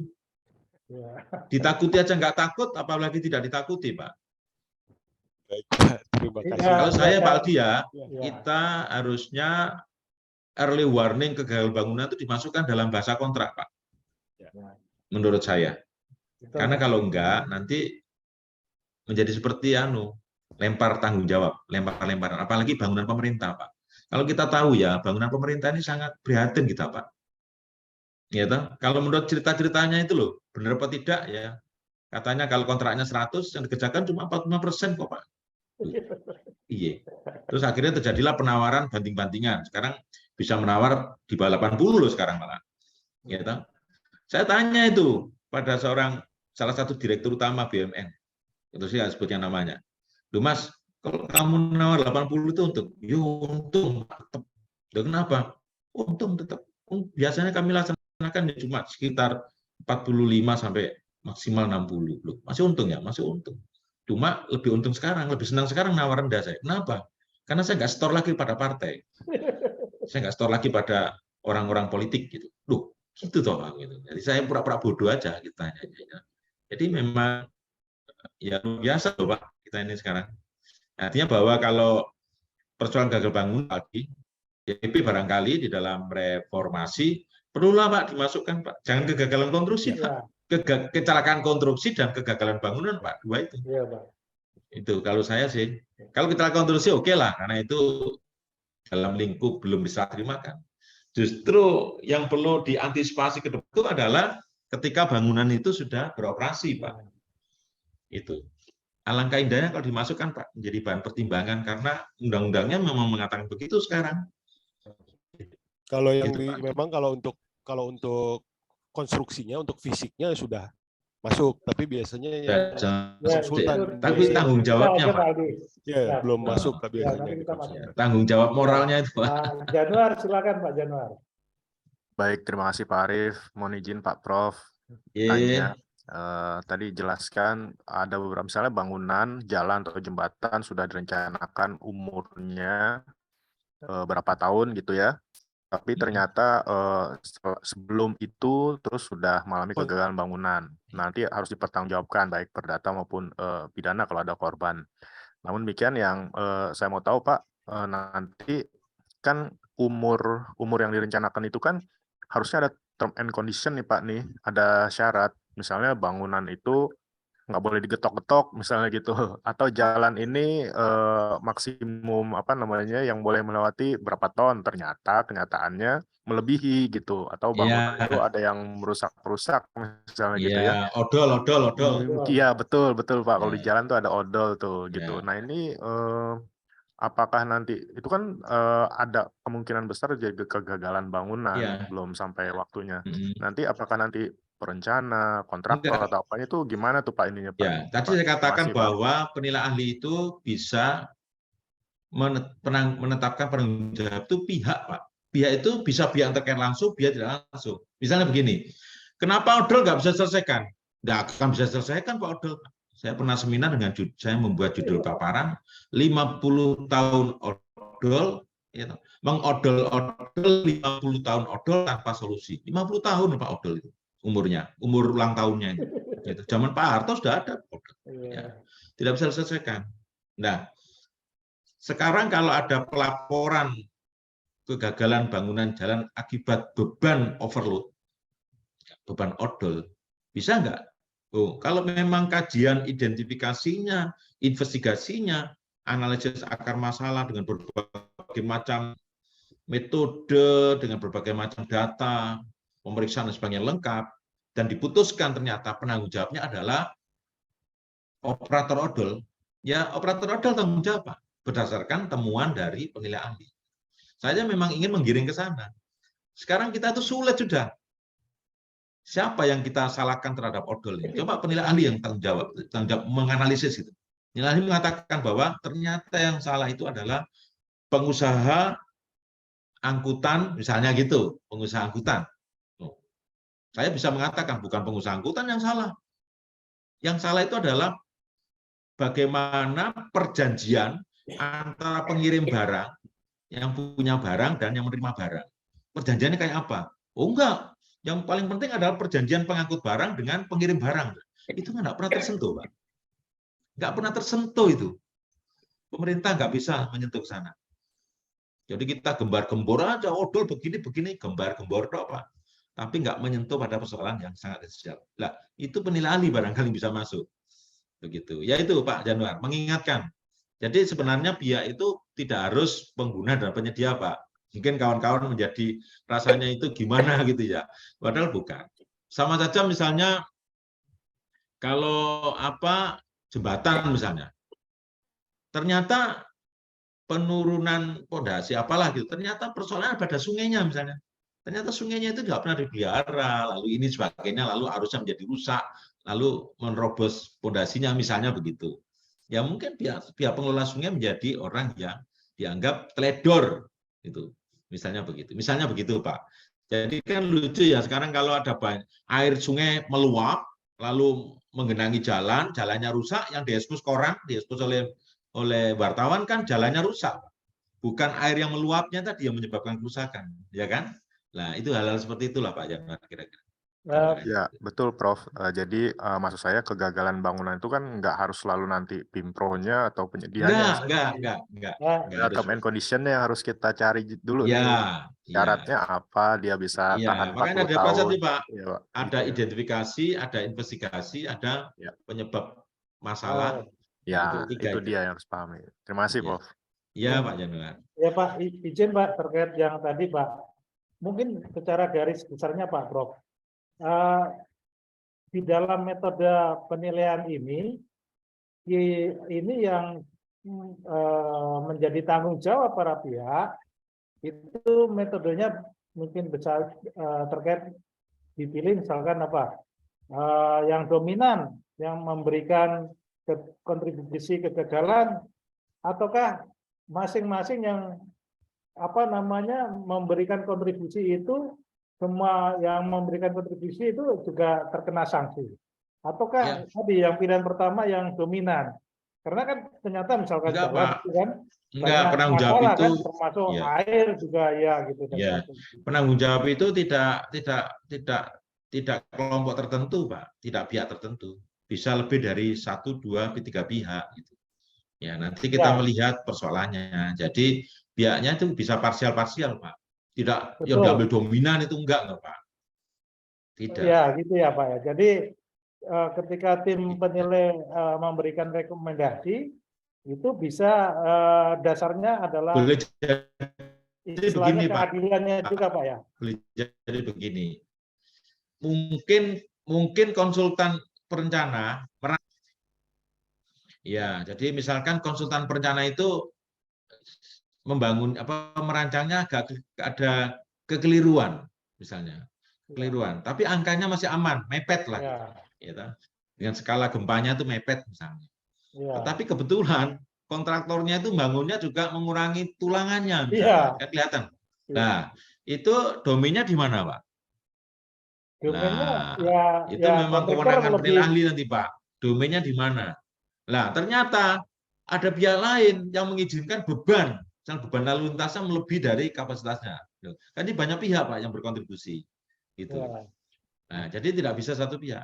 Pihak-pihak memang. Tetapi ini loh kerugiannya material itu sebesar kerugian ganti kerugiannya sebesar ini.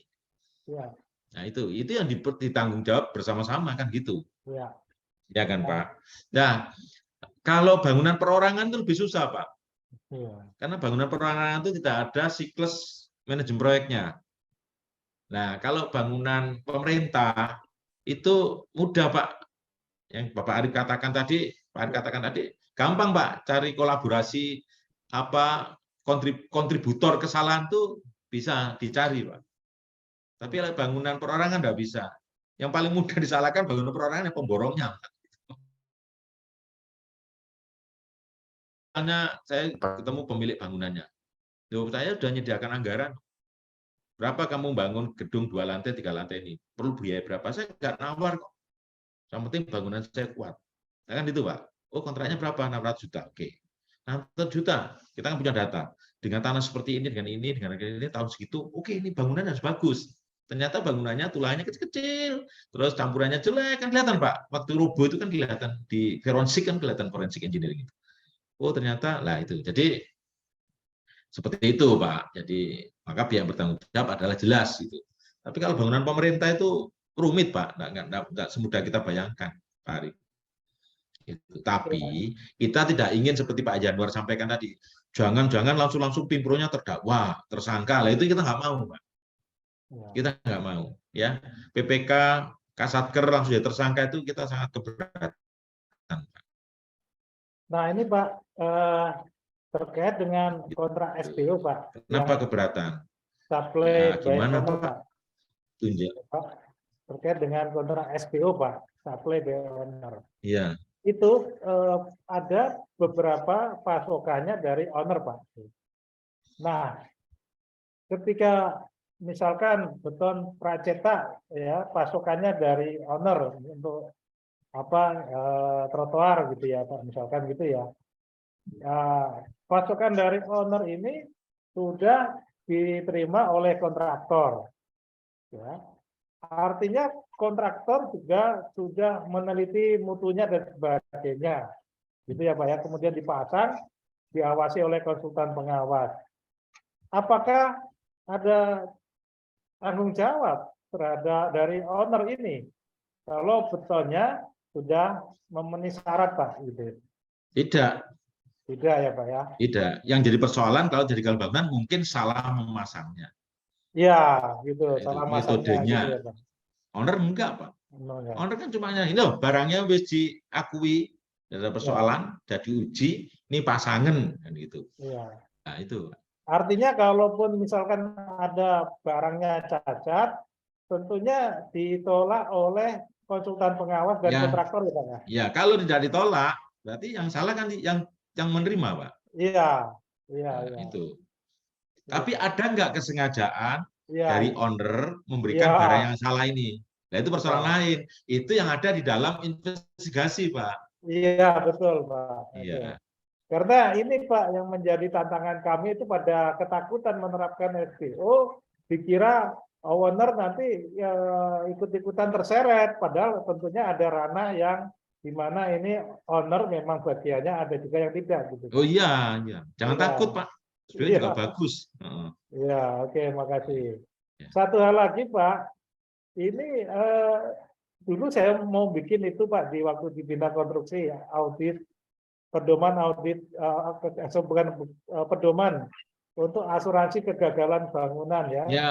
Kita mau kerjasama dengan perbankan atau mana itu ya yang lembaga asuransi konstruksi ya. Jadi Pak, belum jadi Pak. Nah ini kabarnya sekarang gimana Pak? Oh, kalau sekarang malah lebih bagus. Sudah ada dengan asuransi. Adanya proses penilaian kegagalan bangunan ini menjadi lebih bagus Pak. Ada jaminan gitu. Artinya kalau bangunan-bangunan nanti mengalami kegagalan bangunan, kan sebaiknya kontraktor-kontraktor ini mengasuransikan toh. Ya gitu, betul supaya... Pak, maksudnya asuransi itu sudah ada Pak, bisnis asuransi itu. Gimana Pak? Bisnis asuransi kegagalan bangunan sudah ada Pak? Sudah ada Pak, banyak Pak. Sudah banyak? Iya, tapi untuk bangunan-bangunan yang sifatnya bangunan-bangunan rumah pribadi gitu ya, dan sebagainya itu kan juga mengantisipasi kegagalan kalau ada kebakaran, kalau ada gempa, ya kan itu kan kegagalan juga.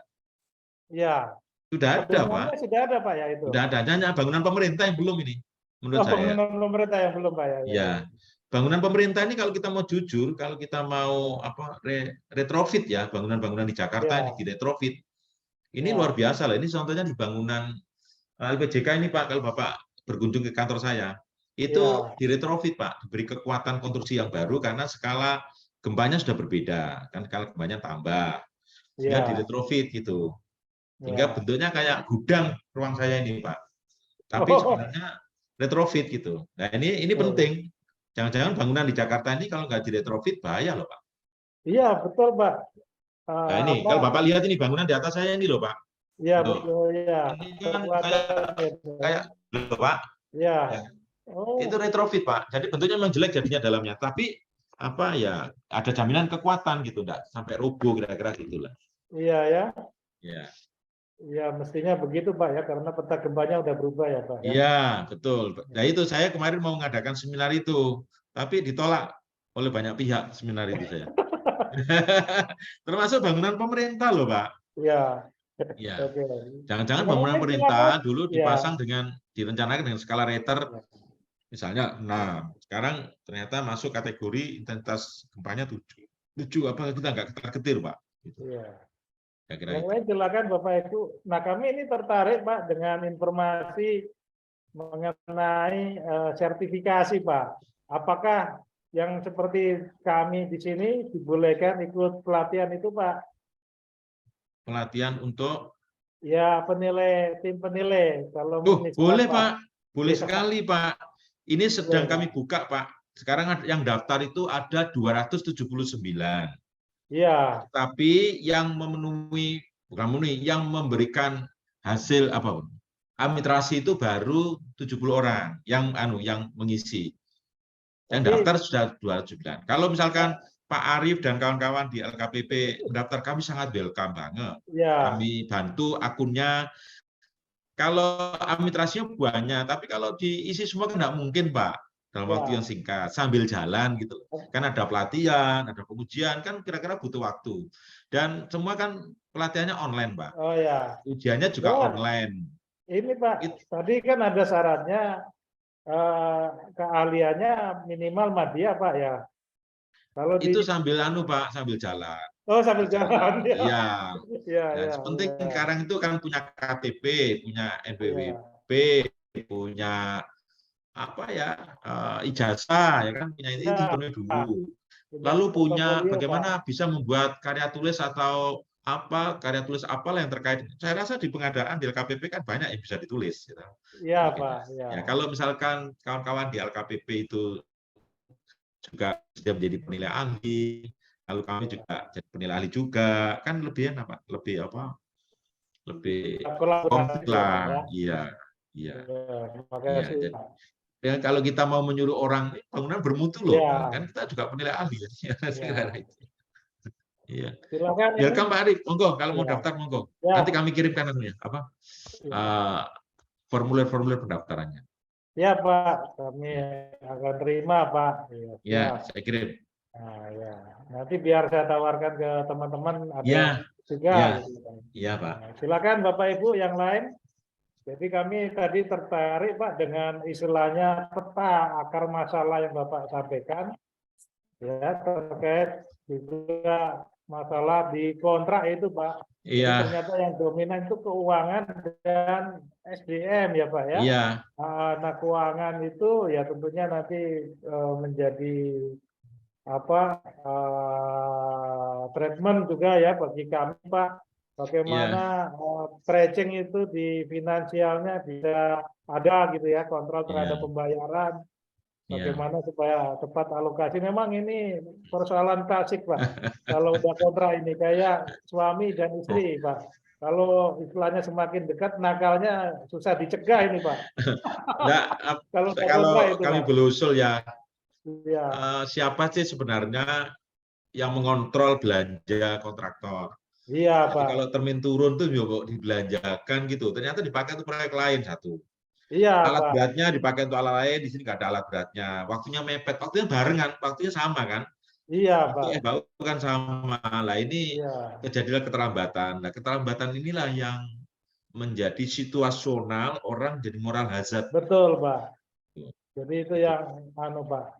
Ya perlu memang nanti ya upaya semua pihak Pak, karena ini misalkan dibuat semacam progressive whistleblower system.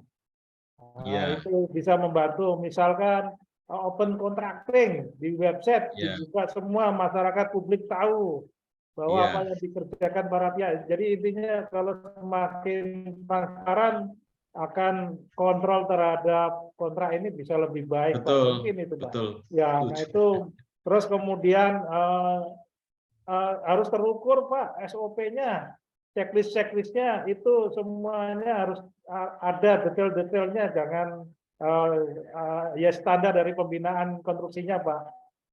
Jadi semua ukuran checklistnya itu terhadap proses konstruksi itu ada gitu, Pak. Iya. Jadi memang ini membantu sekali. Tapi memang ini, Pak, itu yang kita juga benchmarking juga, Pak, di negara-negara yang modern itu mereka ya memang ya semakin transparan, Pak, dibuat semakin transparan itu, Pak. Ya tadi karena persoalannya terlalu dekat antara kontraktor dan pengguna ini, Pak. Ya itu Jadi karena bisa tadi mana yang menjadi anak kandung, mana yang jadi anak tiri gitu. Iya. Ini salah satu persoalan-persoalan di lapangan yang faktanya memang terjadi seperti itu. Iya, Pak. Iya. Ya. Jadi Lalu PPK itu merasa, jadi gini loh, kadang-kadang owner di pihak pemerintah itu merasa memiliki derajat lebih tinggi. iya. Itu Sehingga dia harus juga, Pak. dilayani, menjadi Ya, konsumtif dia. Ya, iya.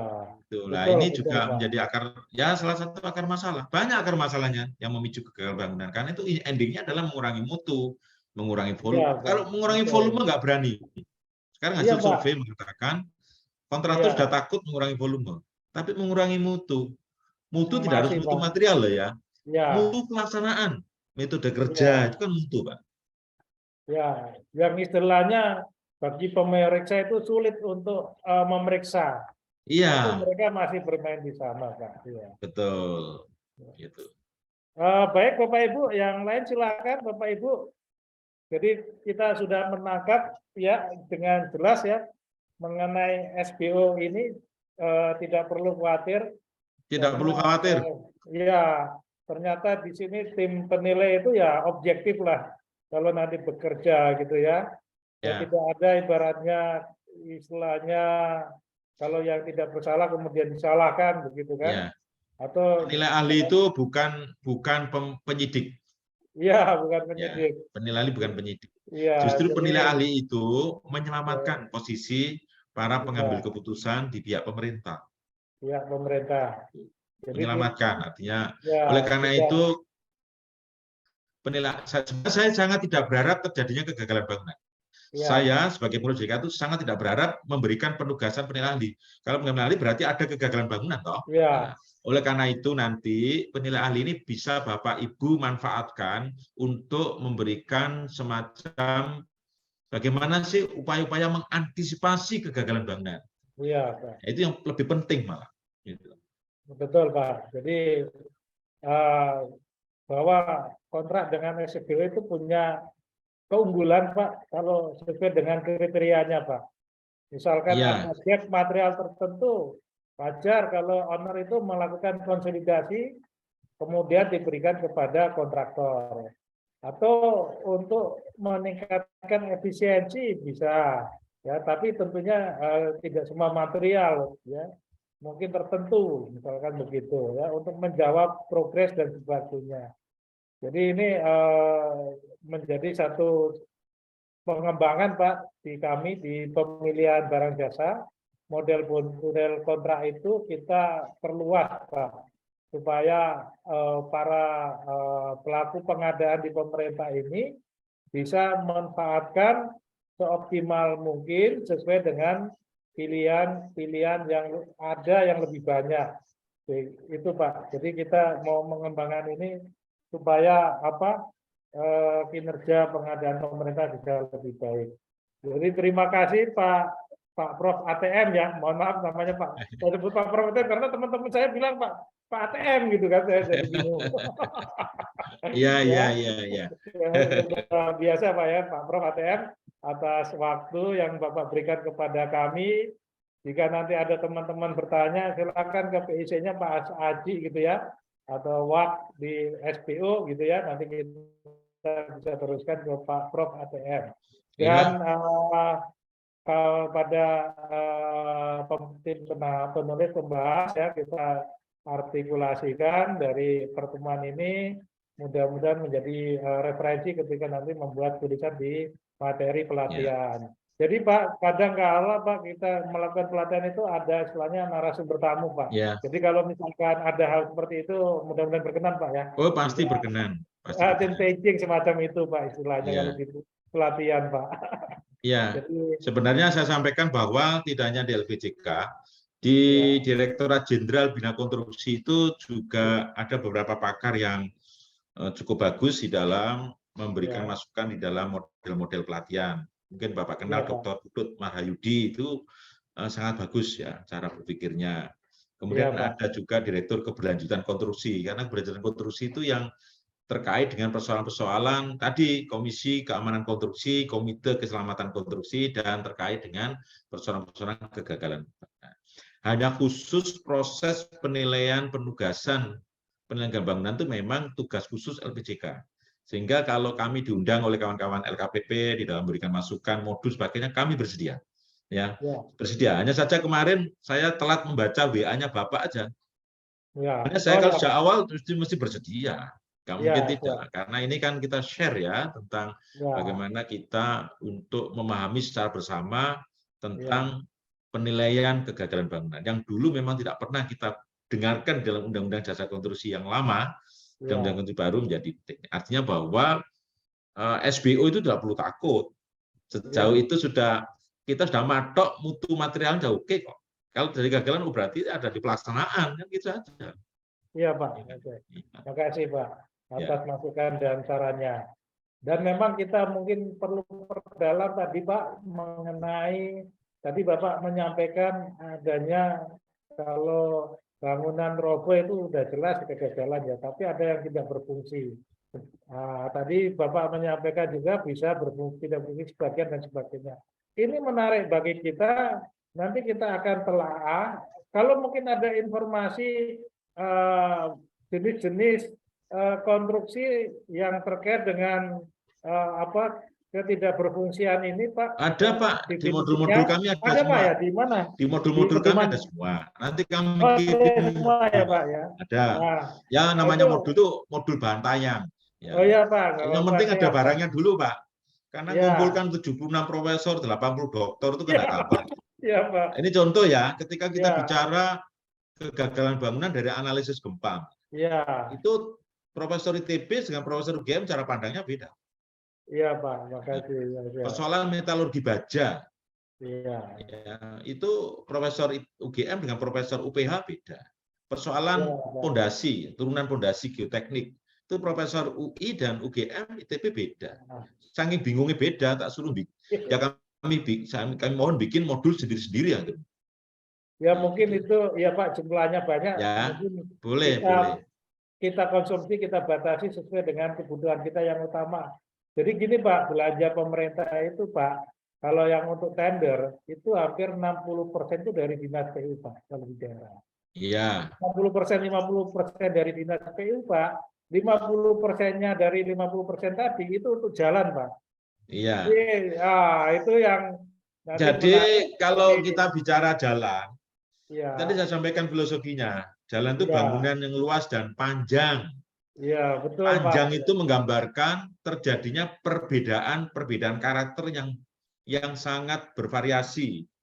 Ya. Itu dari di bawah bangunan jalan itu ada tanah. Karakter tanah berbeda-beda sepanjang jalan itu. Ya kan? Kemudian di atas jalan itu gangguan yang sifatnya eksternal. Misalnya kemacetan. Itu bukan tanggung jawab membuat jalan nih, kemacetan itu. Ya kan? Lalu gangguan ruang jalan. Siapa mengizinkan gangguan ruang jalan itu? Pemda ya, di sini ada peran Pemda. Ya. Kemudian odol. Ya. Odol masa yang disalahkan yang membuat jalan? Ya. Itu sudah ada penegakan hukum dan lain-lain. Ya. Kemudian banjir spasial. Ya. Sungai meluap sehingga air jalan menjadi tergenang. Lalu jalannya cepat rusak. Nah, itu banyak persoalannya. Kalau kita bangunan yang luas dan panjang. Tapi sangat beda bangunan sempit dan vertikal. Itu sudah jelas penanggung jawabnya siapa, ya pemilik bangunan, pengelola bangunan, gitu. Jadi jelas itu. Gitu. Nah ini perlu Pak untuk dijadikan bahan pembelajaran di LKPP ya, karena ini sangat berbeda karakternya. Iya Pak. Jadi kita mencoba satu case yang menyeluruh sehingga pemahaman terkait kegagalan bangunan ini bisa dipahami pelatihan Pak.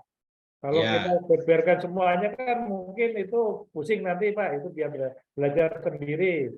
Nanti yang satu case ini, nah itu Pak, nanti kita sambil jalan Pak, barangkali nanti kita bisa boleh ya Pak ya berkomunikasi. Boleh, boleh Pak, boleh, sangat Ya. boleh. Kami Karena terbuka. dalam pelatihan itu ada strategi-strateginya Ya. Pak, seperti Bapak Dukun. Boleh Pak. Gimana seninya menyampaikan ke Ya, peserta kami ini itu Pak. punya modul bahan ajar, bahan tayang yang terkait dengan kegagalan bangunan jalan, kegagalan bangunan Pak. jalan rel, kereta api, Wah, menarik kegagalan Pak. bangunan bendungan, Ya, kemudian ke bandar udaraan, kemudian bangunan-bangunan telekomunikasi, Pak, bangunan Ya, Pak. kelistrikan, Ya, Pak.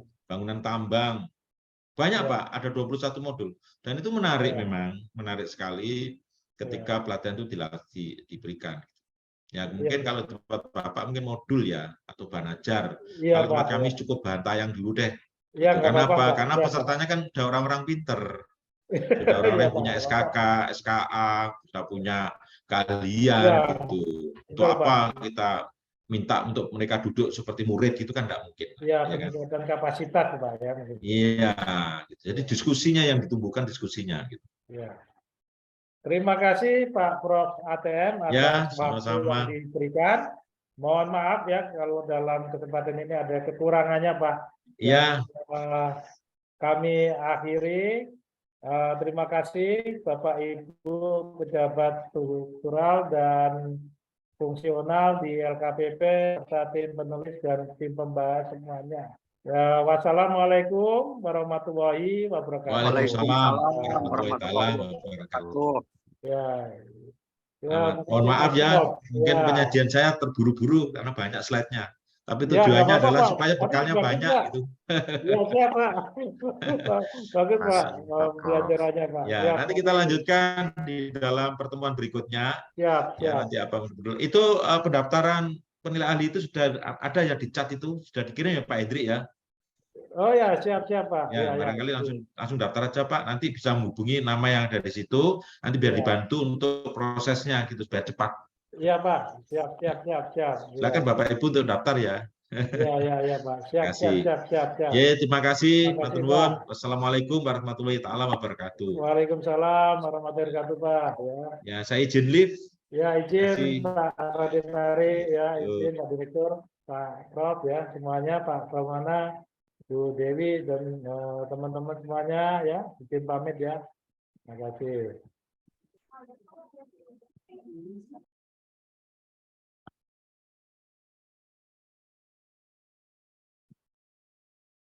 Terima kasih Pak Arief. Izin live. Terima kasih